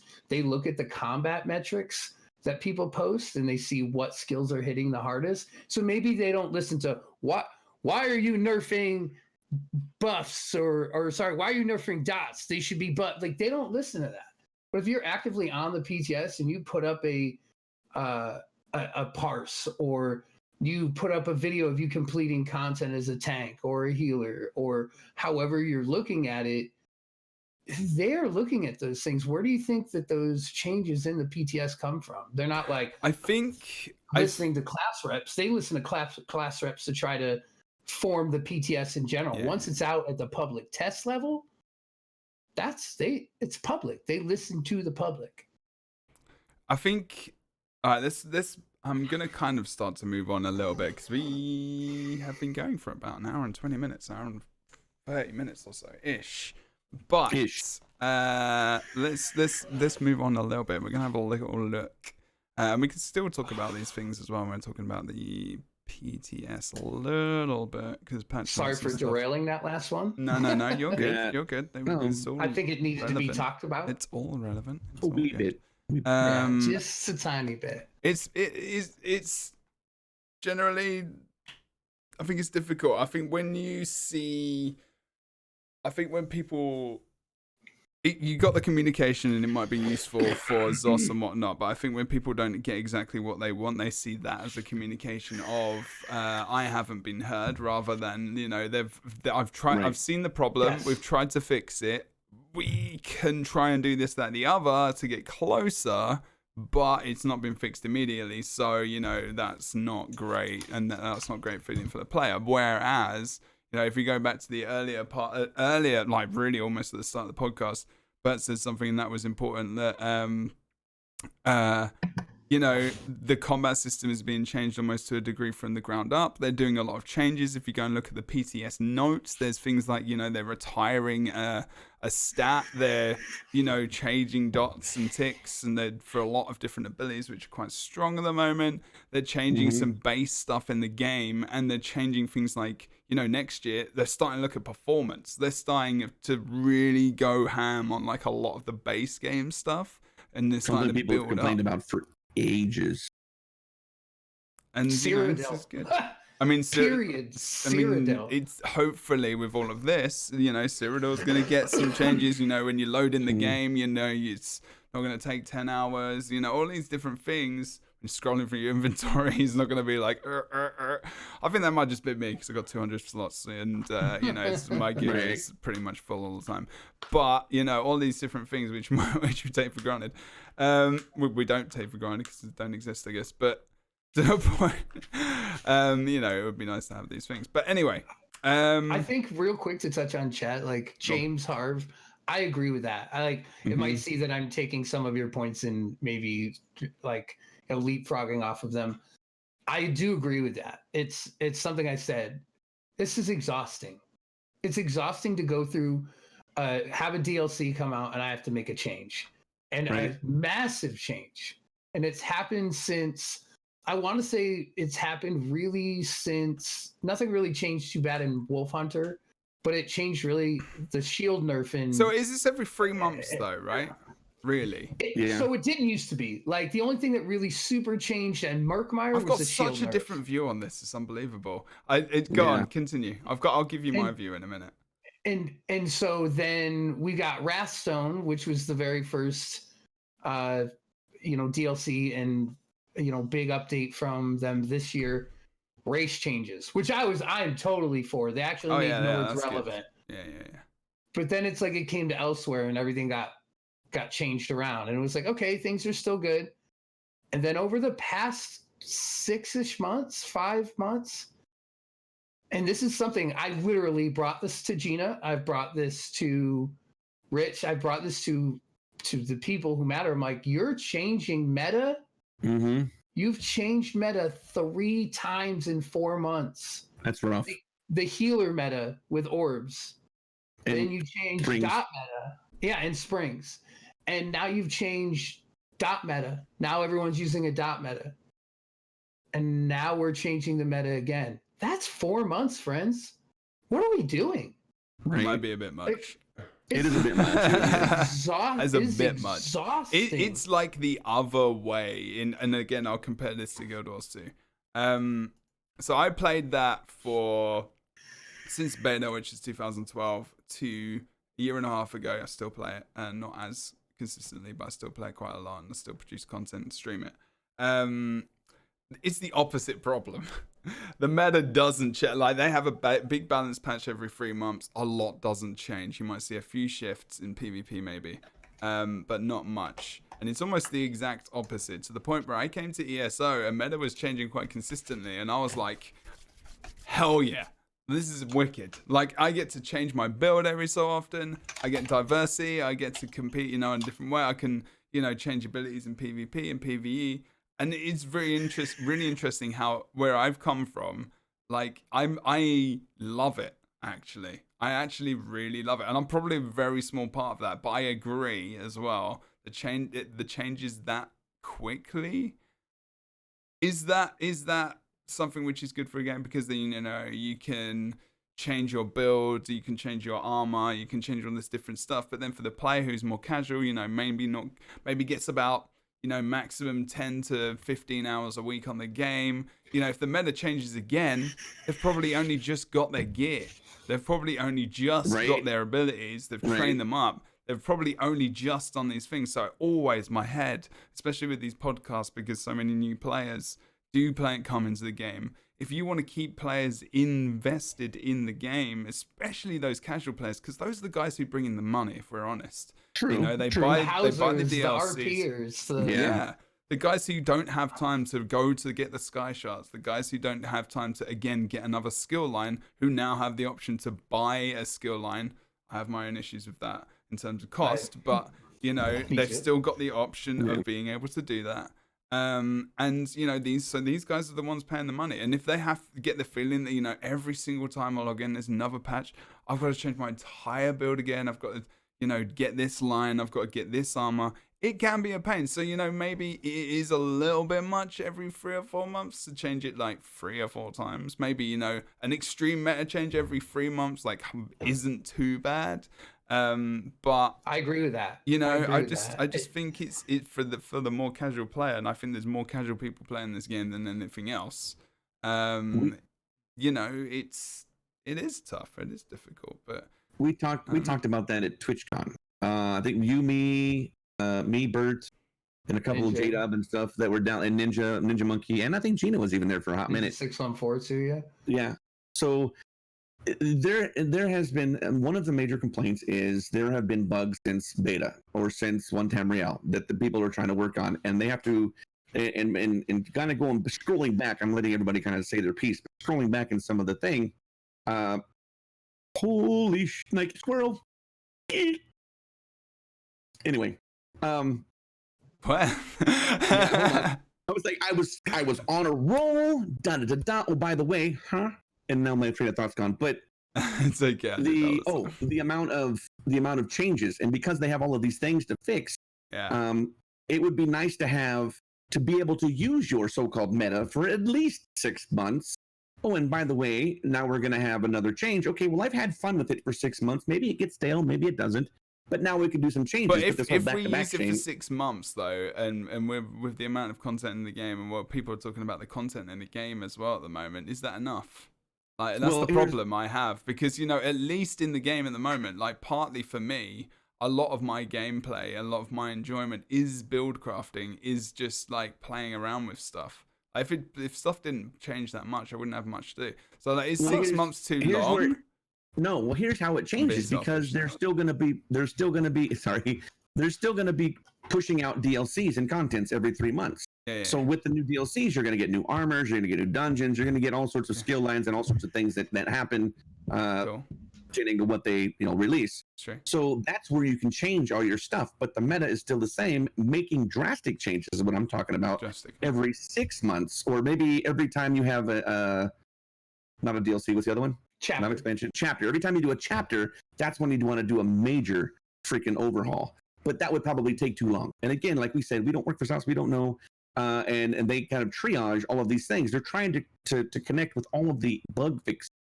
So maybe a class change or combat change, bugs, a year, though. Class change. Well, it's more important to do connectivity. One would argue more better. Wow, English. More better. That sound like me. More better. It's more better. Okay. To do connectivity issues. Actually, welcome to the English podcast, where the English language is definitely emphasized as something we speak. I'm speaking the Queen's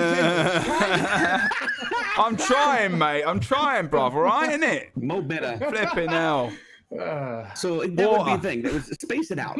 Space it out is the general thing, and so that you can actually have fun with that class. Yeah. And then change it. And then you like to do this. Well, when they release a DLC, more material comes in. So are we releasing too much DLC?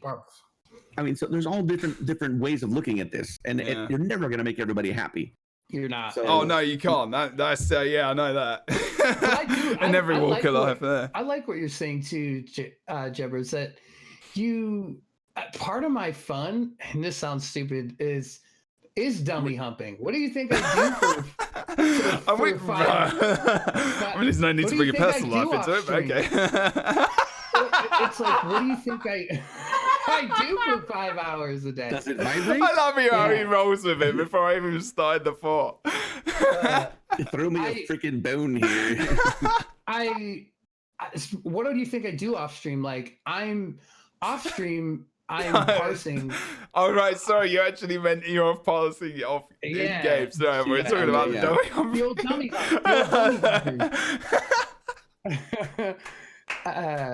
Didn't even tend to the joke. That's why it's more hilarious.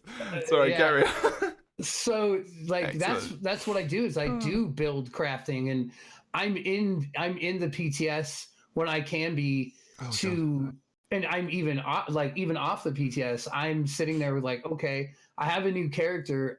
I think I want to say with my Stam DK, swapping between rotations and skills and weapons, I probably have put about 3 days playtime, not days, 3 days playtime into working on a stamina DK. I did it last patch with the mag DK.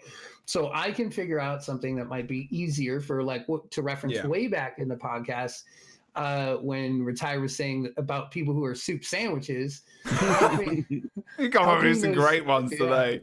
Oh dear. I'm going to put these things.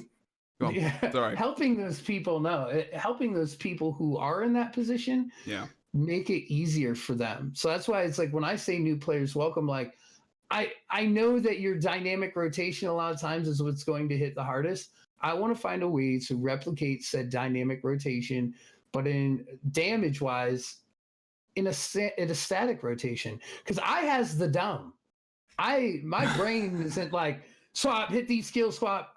It's part of why I'm a tank, is I'm like buff, block, get him, and you're trying to think what you're doing now. And then it's like with DPS wise, I want to be able to help people with that. So, and that's part of why, and I will name drop here. That's part of why the Outcasts of the world and the Dots Gamings of the world and the Zynodes have kind of put their build guides and stuff on hold. How are they supposed to keep up to help new players? Because we don't like it. Yeah, a lot of people chase those builds and they're like, they have no idea how to actually use them, but they're trying to use that as like a base and get there. They don't even have time to do that. Kind of to touch on your point, Jeb, that 5 hour, they play 5 hours in a week or 10 hours or 15 hours in a week. They don't have that. They don't have the ability to get comfortable with it. Like I said, me as a person who's an end game player, it takes days to try to figure out what works best for me. I love it. I love being like, I do all the work for the one Eureka moment. I got it. Like it's literally, I like that. It's literally like discovering electricity. You feel like Ben Franklin. You know, you're like, oh my God. I like how Bert Ferkins is now comparing himself to Ben Franklin right now. But it's Eureka moments. Have you got clips of this? I need to see it. There's just a lot of those times where that I spend that time doing that stuff for people, and then it changes. So to kind of touch on the class thing, I'm going through. I have 18 characters. I have every single class. I have 7 tanks, 2 healers, and 9 DPS. Like, so I am constantly in there trying to figure out with classes and skills and gear. Yeah. And there's now characters that I don't even play because I'm like, I have to focus on 1 or 2 characters to even have a DPS ready for dungeons or trials. How am I supposed to do that? Yeah, and you want to try and have the variety, but then again, but like you said earlier, you know, even when you log into another character, you're not even getting the variety then anyway, and you're just looking at the same abilities really across classes, not across like Warden or across like Knight, or whatever you're playing. It's just like, you know, this is actually the strongest thing, so screw the rest of my class. But I don't even care about the strongest thing. Like one character that I use. Oh yeah, I'm being very general about people. Yeah, but that's just to like put it in perspective. Like one character that I use, like to think that maybe we're being end game, 1%ers. It's like one character that I use a lot in raids and in dungeons that I really love is my Mag Warden. And for a very long time, Mag Warden was at the bottom of the food chain. They were the plankton. Like they were chewed up and spit out. Like they didn't do much DPS. If I could hit 40k on my Magden, I was like, yes. Meanwhile, other people are doing 50k. It's like, but I still bring that character to trials because I love it. I do it because was my first DPS. It's the thing that I used the most and that I fell in love with. Like I started a Warden tank, and then my first DPS was a Mag Warden, and I feel that is going to get lost. That gets lost in talking about like what's meta, what's this, because the classes, to me, it's like it doesn't matter if it's hardest hitting. It doesn't matter if it's whether you're having fun on it, and we're not even getting the ability to have said fun on said classes. And we're not even able to, like, think of how long it takes a casual player to get to level 50. I get there in 5 or 6 hours because I grind it. But a regular player's like, you know what? I want to start a Mag Warden. That might take them 2 months. Could be. Mm-hmm. And then you don't even get a chance to get into the current meta or the current whatever it is, the current damage, the combat abilities. You don't have the ability to get into that before it's already changed again. Well, I have a question. These changes that are being made, these high numbers, this 110, this 70k, this crazy ass DPS, right? We've been mentioning casual players a lot. So statistically speaking, and I don't know, I'd be interested in seeing the numbers. What is the makeup of ESO players? What is the percentage of those people who can hit the 110k DPS well, like I or said whatever? Before, like I would 10 people. I would 10 say, people. like, So why are we making changes for 10 people when 90% of the freaking population can't even come close? I think Ninja said that quite a lot, actually. 614. He's one person that said that. I mean, I think you're making these changes. I'm happy when I can get 30k. I'm like, whoa, 40k. I mean, it makes it easier to touch on, like, people think that these changes are being made for endgame players. Mm-hmm. So if those casual players now have those abilities buffed or nerfed, what are they hitting? Yeah. Like, so I'm hitting 90k on a Sam DK. What's to reference back to Storm Gooser, like when I first met her, what are people what are people that are doing 10 and 12k doing now? She's not even doing damage. And she's basically a tank. Yeah, she's basically a tank. She's like, ooh, 5k, yeah. It's the thing that happens under like the lower part. So they're like, hey, well, they want to cater to casual players. Then why are you going to shit on the 20k DPS that they've been? Right. I do want to say that this is something that's very consistent in nearly every MMO RPG I think I've played. It is very much because a lot of the time I don't know, I'm not saying devs necessarily go to those players all the time, but there is that feeling that those guys probably, because they're seeing this, that, and the other at that high end, the assumption is it's just buffed and overpowered, which, it doesn't mean it's not necessarily. It's literally it's literally overpowered to 1% of the community, and I'm not even in that. But 1%. I mean, you could say as well that at the moment, I mean, if you think about dots and stuff like that, are currently in game. I hate the dot meta. I would rather be back before the dot meta. I liked damage previous. That dot meta has been in PvP for a long time. With monster sets, actually, and now it's worse. It's worse in PvP because those. And I don't play much PvP, but it doesn't mean that I don't talk to other PvP players. Like Retired, you were there. We sat with Karatha for what, 2 hours? Yeah, out in the partner lounge. I did a lot of this. Yeah, talking to him about PvP, just really hearing his changes and how they're affecting PvP. So it's like. I feel for my PvP players who are now going through. I hate the stop meta. I think it was unnecessary. I think I understand it. So I believe that it was put in there. It's like, hey, you guys use these skills right now. It's a meta switch up. That's what it is. Yep. It's a meta switch up. It's like you use these, why we fix class abilities, because we want your classes to have identities. Right. I think that's what's happening now. Possibly. I mean, that is But I mean, a specific. incremental.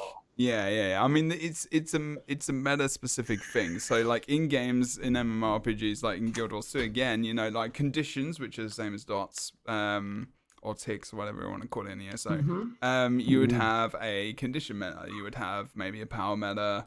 You'd have that. And whereas I like that change, that is good. Like, you know, okay, maybe now I have to think and I have to change my gameplay style a lot, blah blah blah. But again, you know what we were saying earlier, not so soon, like, you know, every couple of months, you know, change it to such extremes. Okay.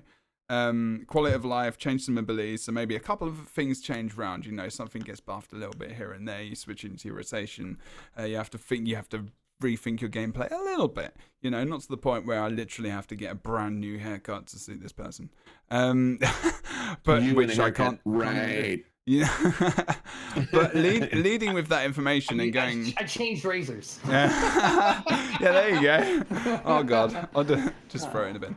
But going over to and having a look at the PTS, because we don't have a massive amount of time left.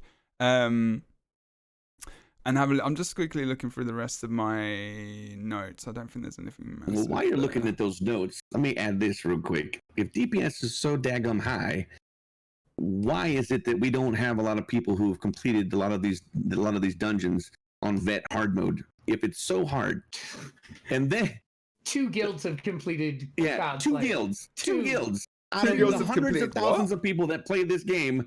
2 guilds. Godslayer. It's not to mention, okay.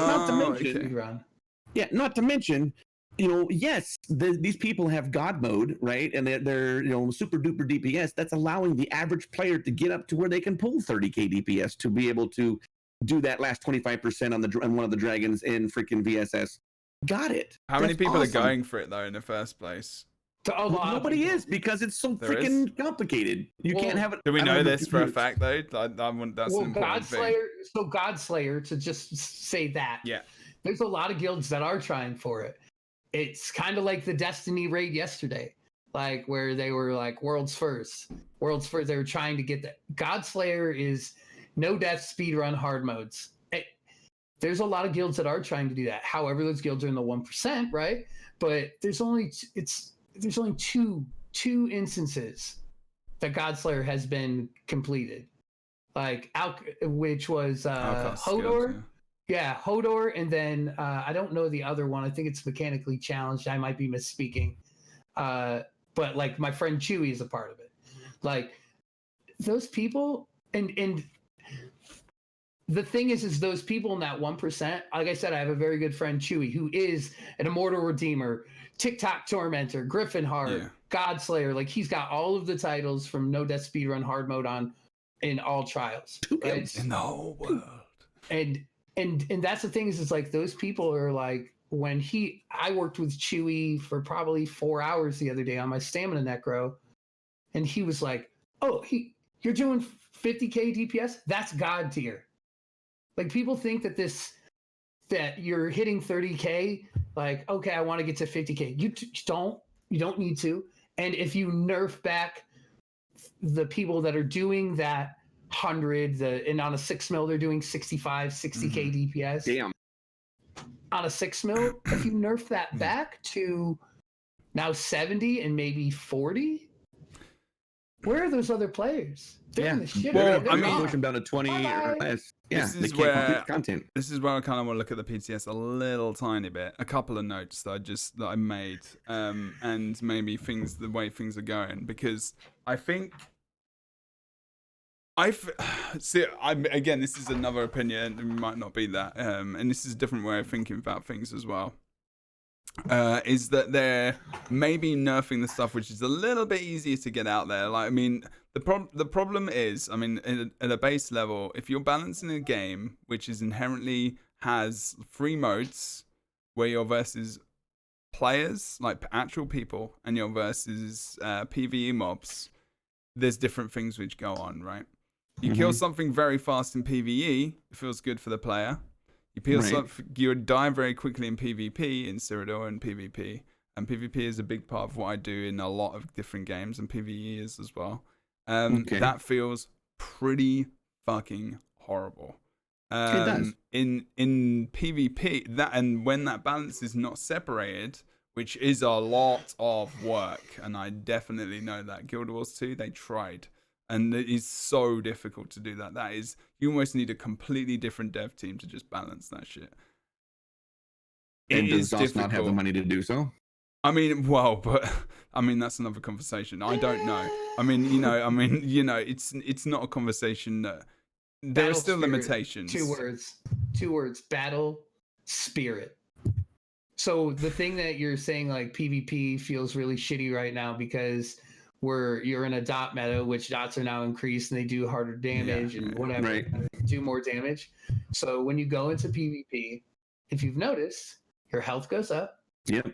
Your resources go down. Yeah, but it's not. It doesn't work Why? like that. You know how pissed off I was when I went in there with a healer because that's what I love to do. I'm like, yeah, I've got massive heals. Still only 20k HP. 2k. I'm like, 2k HP ain't gonna be a difference. That's not gonna save shit.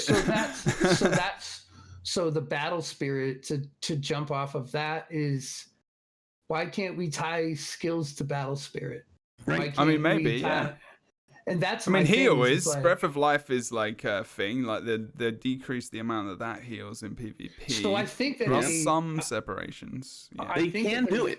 They can. It can be done. But we don't know the reasons why they don't do it more. No, we do not. I mean, with one thing I will say, and I've spoke to, I have a feeling it's performance. That's what I think. Probably. I think it's because they release so much content over the year. There is no MMO RPG that commits, and I think you were there, Bert, when we were talking to Rich about this and Gina, that releases, that says at the beginning of the year we're releasing this, then like every quarter. There's no one that does that in the MMORPG market. There has not been, that I can remember, anyone that has given a year roadmap. That is insane. Like, it is amazing. It's insanity. But it is insane because they have to work their absolute tits off to get anywhere near to doing that. And they've told us that this is, this is a top. This, and I'm pretty sure I can say that, they're talking quite openly in a public space about this, and to other people, that this is a difficult thing to do.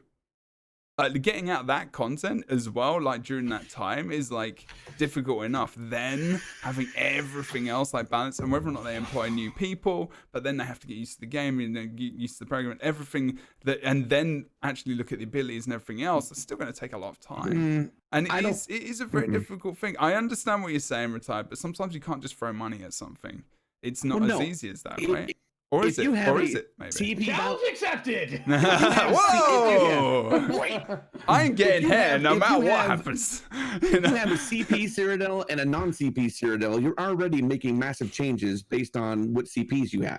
Yeah, but you just take those numbers out. That's a lot easier than balancing abilities. I'm not a coder, but I mean, minus 50%. if you're that easily to say minus 66% on this dot, fuck everybody. But then you have to.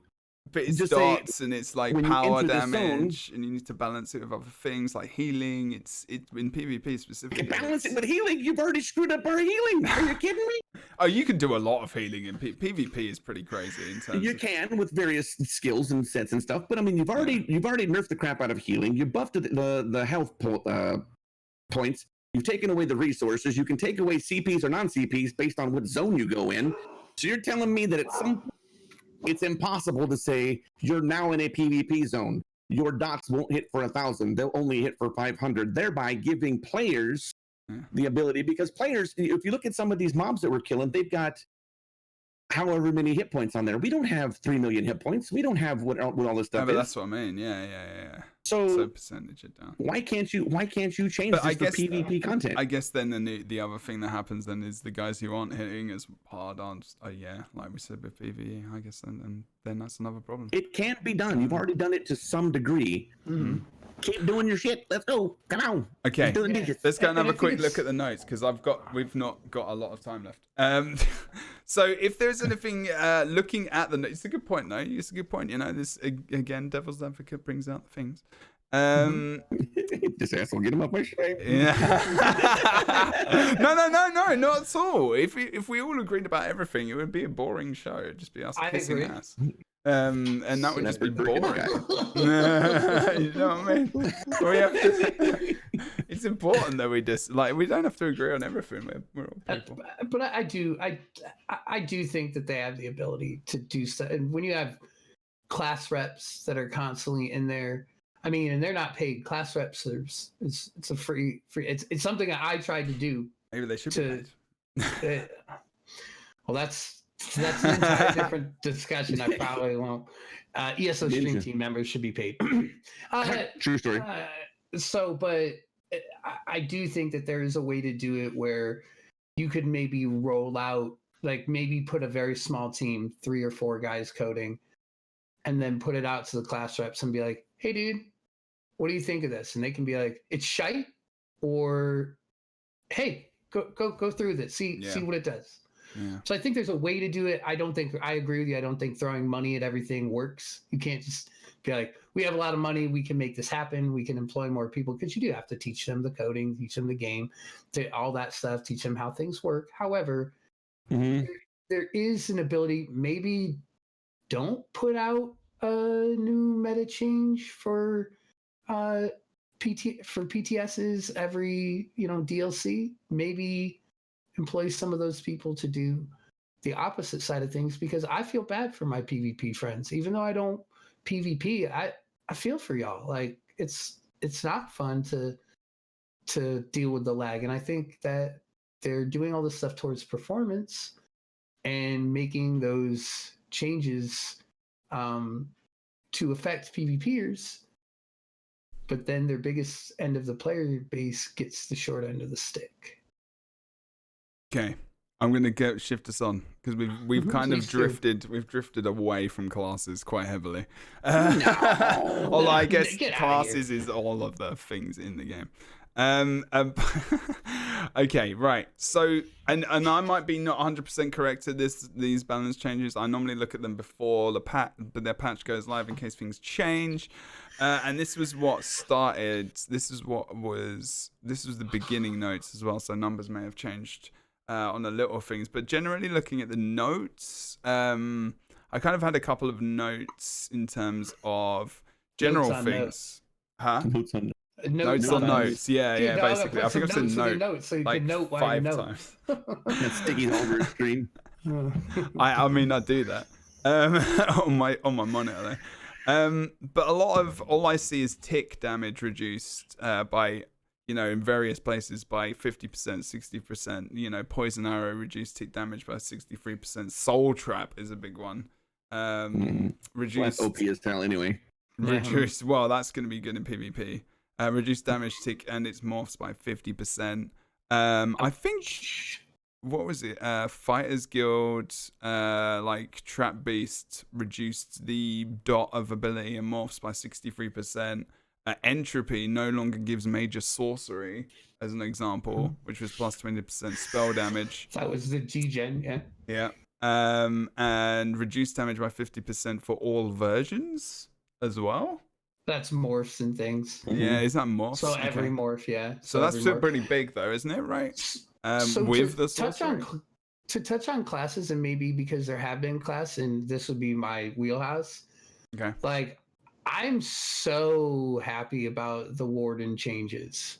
Like, I really think it's cool that you're now specifically. Yeah, go. So you're now in a space where you're creating a stamina morph for bugs, for swarm, if you will. Mm-hmm. So the fetcher infection and then swarm will now give a major vulnerability I believe that's the thing. I can't ever remember. There's so many major, minor, whatever. Yeah. But it now gives the same buff as Maim, isn't it, or something? Yeah, it still gives the same buff as no. It's like for damage, like so now infallible Aether, which is pretty much standard issue on healers. Yeah.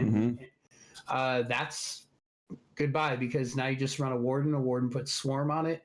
That's really cool to me because that can make a warden tank now meta. And which is huge because DK tanks have been at the forefront forever. Or it could be warden healers, right? But also another cool thing I think is the morphs to cutting dive and screaming cliff racer, which is the birds that wardens use. Then it now knocks you off balance, and if it's off balance and you hit it again, it creates a bleed. That is going to class identity. That's huge. That's good. That's actually good. That takes away and even in these last patch notes they said that they're going to decrease it from 12 meters. They don't know exactly what they didn't put an exact number in the patch notes, but for as far as with the screaming cliff racer or the cutting dive will actually reduce the distance that you need to be, so stamina characters can actually use that instead of using rending slashes. So if you were to do, let's say in a warden rotation, right, I do shulks, then I normally right now in my stamina rotation I'll do shulks, bird, rending slashes.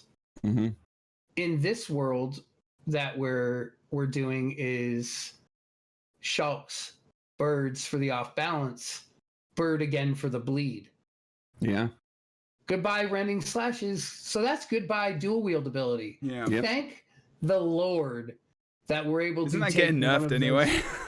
Isn't that getting actually nerfed anyway? But still, you're able to. But yeah, I know your point. Have that removed off your bar, and now you're able to run a class ability instead.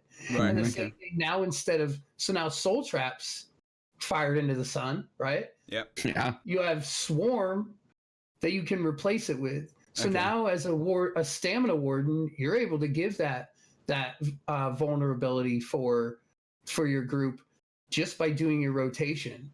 Yeah. So. And then also the changes with the Betty. So as a warden tank, I'm Magicka based mainly, but you can now run the green Betty. So like as a Magicka character, on the tank side of things, I run blue Betty, and I don't need the extra mag regen. I don't need it. Right. What I could really use, I use the blue one because it purges. So in certain content, when you need a purge, instant and free. Instant and it's free. And being able to purge on the green Betty now, I'm able to actually increase my stamina recovery, which I need on a warden tank because I am, for numbers wise, running 52 Magicka, 12 stamina, and 0 in health. So I'm able to. It's a warden thing. But I'm able to give myself that stamina regen because of a class ability that they've changed.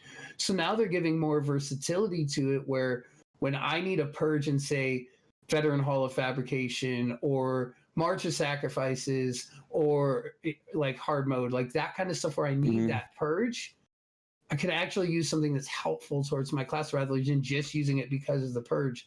Because like I said, I don't need that magic recovery. So I do like some of the changes that they are making to be back on the class identity thing is do like that. And I call me selfish, but I love how they've addressed Warden first because it's been a shit show. That class has been, I don't want to say forgotten, but there's very small pieces that are actually utilized in just not even endgame content, but in dungeons and that kind of stuff. There's very small abilities. And I know the shitty thing is like in PvP, Warden is crazy good right now. And maybe that sucks. A lot of classes are actually really good.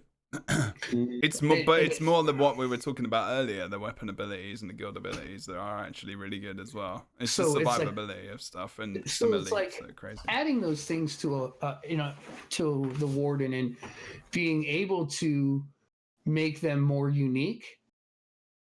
Hell, if they're going to do that for DKs, Templars, Necros, Stamblades, like Dragonite, you name it, if they're going to make those changes, I'm 1,000% on board. Yeah. That's bucking the meta in the proper way, I think, because it gives your game feel that you actually have different classes and different tanks and different healers and different DPS, because you're able to provide those things to the group. So now it's in a space where when you had so many Stamblades or you had Stamina Necros that are taking over the end game content or just being the hardest hitting in dungeons, now it's like, hey, we want to have a Warden because it's going to provide the minor vulnerability, because that's super helpful. So now maybe we run 2 DK tanks, 2 Templar healers, but there's always a Stamden. So now it mixes things up. So you maybe don't have 8 Stam Necros. 7. Yeah, you have 7. Yeah. But things like maybe in like Halls of Fabrication, when you have the committee and you have 3 bosses, maybe you now run 3 Wardens. Maybe the tank, the healer, and 1 DPS run it. It's getting lower. So, there you go. So, do you like Wardens, or is that a theme I'm catching on to? I mean, what else? So with the patch, I mean, and you know what Bert's saying. So does that mean you love the PTS changes or not? There's some things I like. There's some things like nerfing a lot of the dots. I don't like that. You don't like it? I do. So I mean, dots. It's unnecessary. If you look at your list, though, we talked a lot about class identity, right? There's a couple things on there. I'm just kind of breezing over them here. There's some stuff for the Warden, a couple things here for like Sorcerer. You get a sound change, big deal. That sound is in. Right, and the DK looks like it gets a little bit of stuff here. Engulfing Flames. I haven't really added that class. Oh, Engulfing Flames has been nerfed into the toilet for. Yeah, so there's all sorts of things. DK looks like it's getting kicked in the ding ding, which is awesome. But for tanks still retired, like we all know, DK tanks has been honestly the standard for. Yeah, I think since launch. Right. 5 fucking years. They're like the ultimate warrior tank. Bird's face. They're definitely an ultimate warrior tank. But all of these other ones, dual wield, nerf, bow, nerf, destruction staff, nerf, soul magic, nerf, fighters guild, mages guild, alliance war, all nerf. I don't like any of that. Well, it all sucks because remember we were talking about how you build your characters is you have 2 class things and you've got the rest of this crap.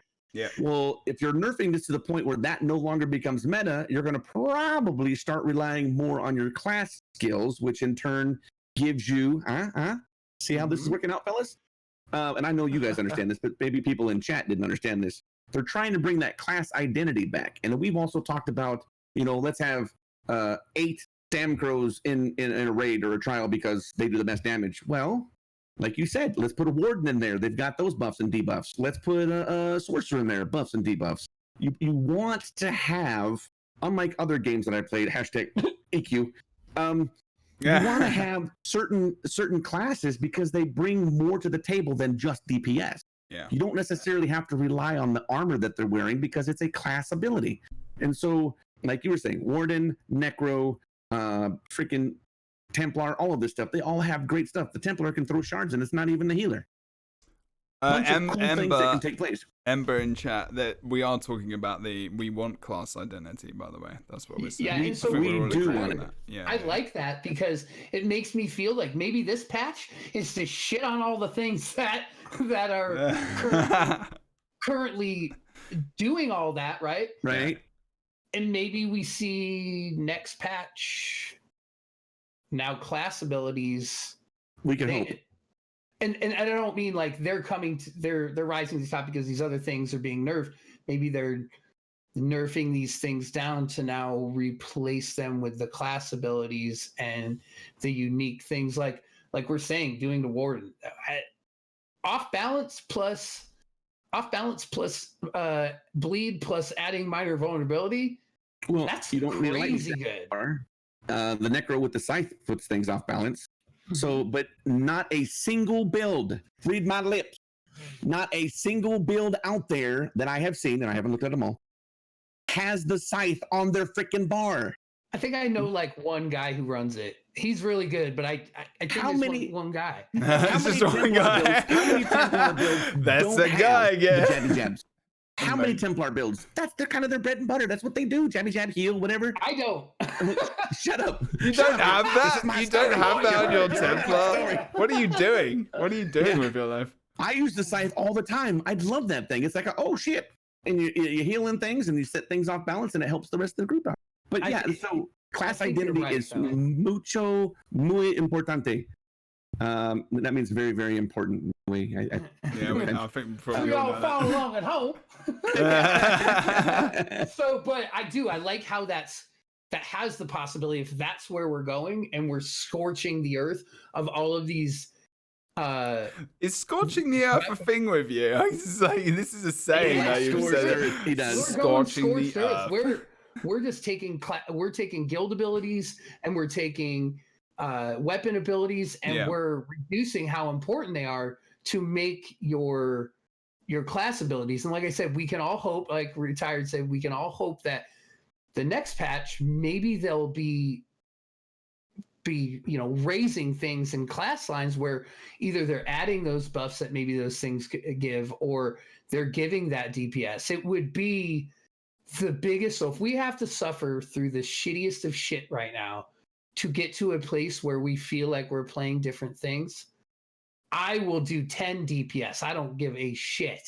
I will do whatever it takes to get to whatever vision that they're looking. But if Give us it's going give us a clue. So I think that me and Retired and Ninja614 and J-Dub and Zyno, we talked to Gina at TwitchCon and a very intimate one-on-one. So it wasn't like this big group of think tank tossing around ideas. I think that we've come to the revelation of being able to maybe know that information as me, Jebro, Retired, knowing that information before it happens. So when you come to us with questions, we can be like, hey, this is what's happening. This is why it's happening. We can't say exactly what's going on, but we can be like, just be patient. Things are happening for a reason.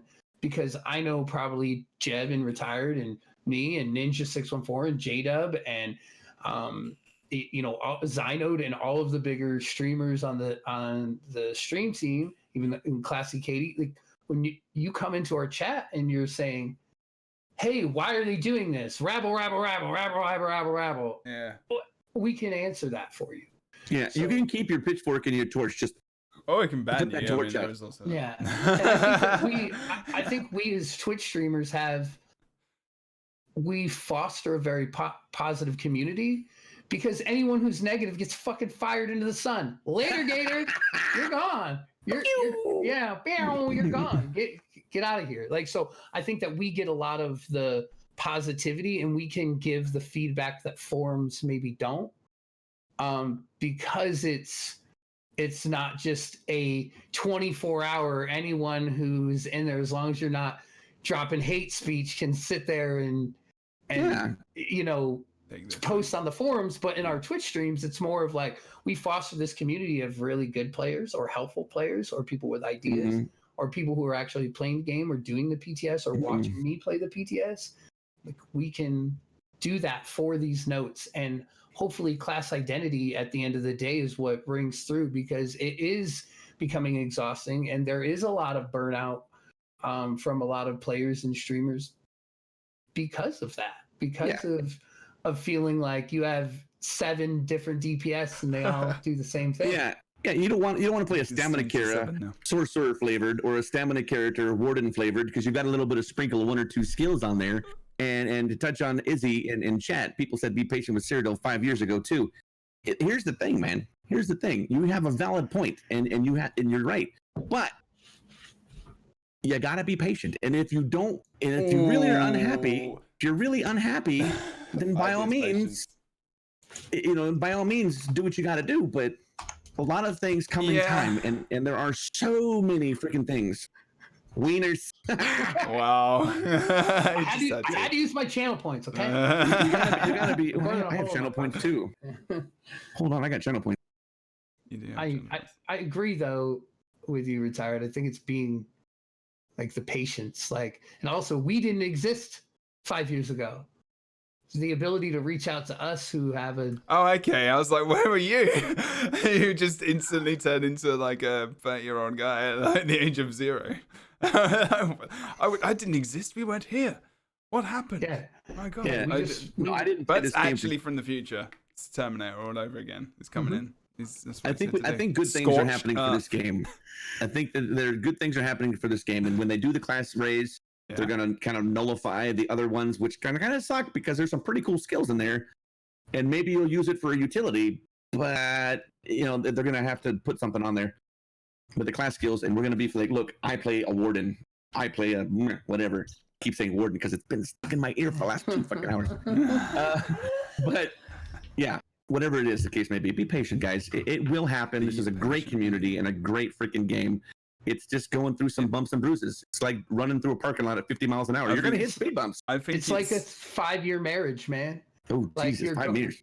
You're going to hit you're going to hit rocky patches. Like there's going to be things where things are tough. Like and sometimes you don't want to sort that shit out and you quit the game, and then sometimes you do. Get divorced, and you right?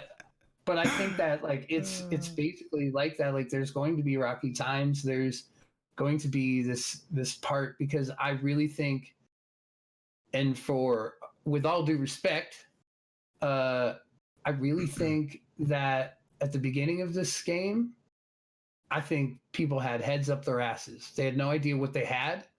They had no idea what it would turn into. They had no idea the following it would get. It was like, okay, Elder Scrolls, that's cool. We're gonna build an MMO jumping off of that. But they built all these things, and now you have people who, as well as technology is increasing, it's like you have this space where you have other reps coming in and be like, what is this? You have other coders, you have other developers that are like, what is going on here? Like, I'm looking at things and they make no sense. Why are we doing this? Why are we doing it this way? You have those people that are coming in to shake things up, and I think it's good. And I really talking and getting feedback. It's feedback I really can't share, but getting and talking to those people, there's a reason behind it. It's going to work out, and I don't know this, but I really hope class identity and feeling like you're in a different space is what the cream that rises to the top, you know? So we'll have to see, I guess. Fix the servers. They're trying. They're trying. Okay. We're gonna every single time someone brings something up in chat and we start talking about it, this podcast will never end, and we do have to end. It has been 2 hours. I've not had to say a word most of the time because I am glad we didn't have a fourth guest. Because it may have been a flipping, I don't know, there may have been wars in here, but these guys have given exactly what I wanted, and that's been absolutely perfect. I've just done the questions and guided the thing. I think that's been really good, and that's all I can hope to achieve. But that is going to be it, pretty much. I mean, I know we could probably keep going for a long time talking about various different things, but this does have to end, unfortunately, at some point in time.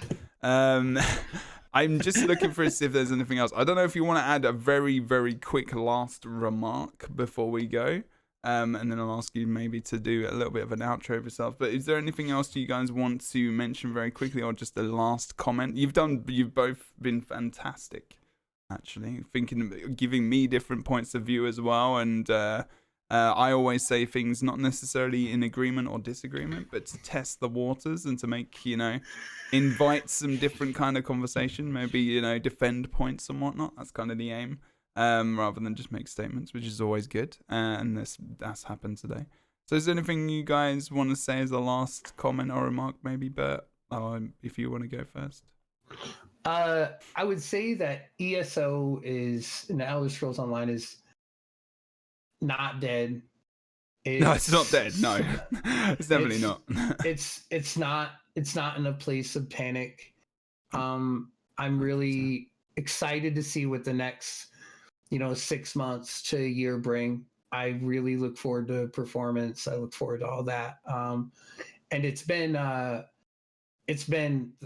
basically the thing that's made me who I am as far as with a streamer and a content creator. Truth. And I owe ZeniMax, and if it feels like I sit up here and talk on a soapbox for them, it's because I'd be nowhere without Gina and Rich and Finn and the people who do that. And I wouldn't be anywhere without the Retireds and the Jebros and the Ninja 614s and all of that, because this community, we're going through a rough patch where we don't know the state of the game. We don't know what's happening. But at the end of the day, as long as we stay strong as a community and give them the feedback in a positive light, I'm excited to see what happens. And I want to thank everyone in the community, in the ESO community, the directory, in-game, in the forums, every streamer that streams it. I want to thank you for being there for me and for the Elder Scrolls Online, because it's, like I said, I'd be nowhere without any of you. There you go. That is a comment. Good stuff. Okay, agreed. Yeah, absolutely. Retired. I love Lamp. He definitely hit the nail on the head there. It is this community Wait, that is what?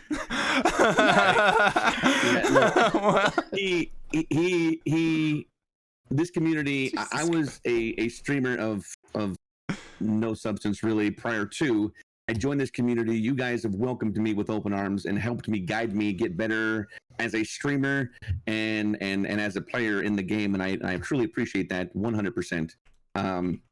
Gina and those guys, I haven't had too much interaction with you, but the ones that I have has been very pleasant. And I thank you for having faith in me to represent the ESO stream team in the game itself. So that's awesome. And I want to say thank you to Ninja and Amber January. Those were the two streamers got me into this game. God, Amber January is awesome. Did you see her at TwitchCon? She's freaking amazing. I love her. She's so awesome. Wait, what? Dude. Who? Amber January? Yeah. Amber January. She's an amazing streamer. I basically went and took a look at two different streamers, a male and a female, and said, what do I want to know about this game? And this is where I am today. She's still doing it? Yeah, she is. She's streaming, busy. I think, ESO last night. She's awesome, dude. You should. Yep. So anyway, as I was saying before Bert talked about wardens again. So, nevertheless, thank you very much. I greatly appreciate the opportunities. Again, be patient with this. There are going to be some ups and downs. I don't believe there's a single game, much less MMO, out there that doesn't have changes that come through and pisses somebody off. So, they all do. Yeah. If you like the game, you'll stick around and see where the dust lies. And for those of you who don't like it, I wish you farewell and following seas and whatever it is you want to go do elsewhere. You see what I did there? Elsewhere. Okay. So I'm going to go ahead and tie this in since I am taking a long time. If you want to hit me up, twitch.tv/retired8404. I will be live shortly after this. And I'm also live Wednesday, Friday, Saturday, and Sunday from noon until whenever I get off. So again, thank you for the opportunity, Jebro, and thank you for the conversation, Bert. As always, it has been phenomenally fun. Is that even a thing? Yeah. That's yes. fine. And you can find me at twitch.tv/Bert Ferkins. All one word, as it's not below me.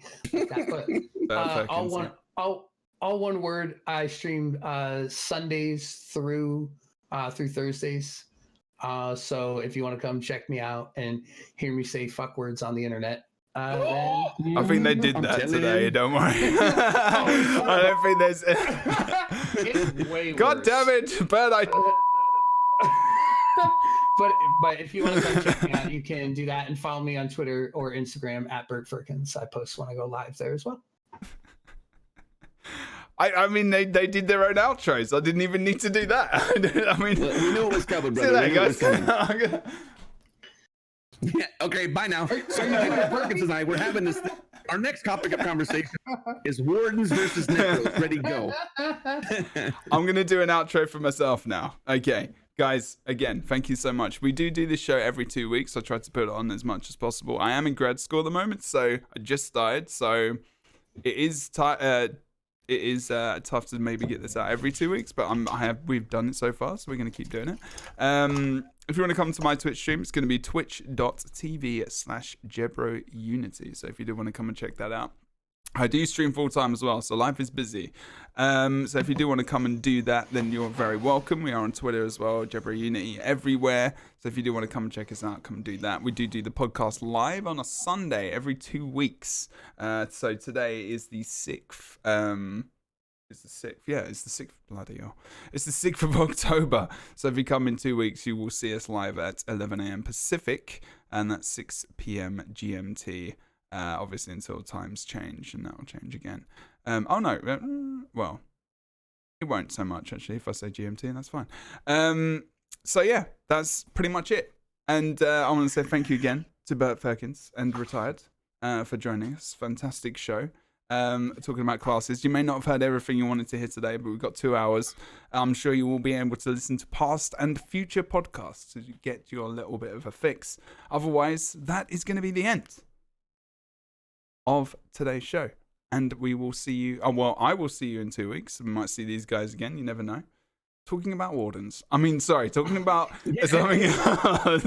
Hey, it's never gonna live this down now. So good.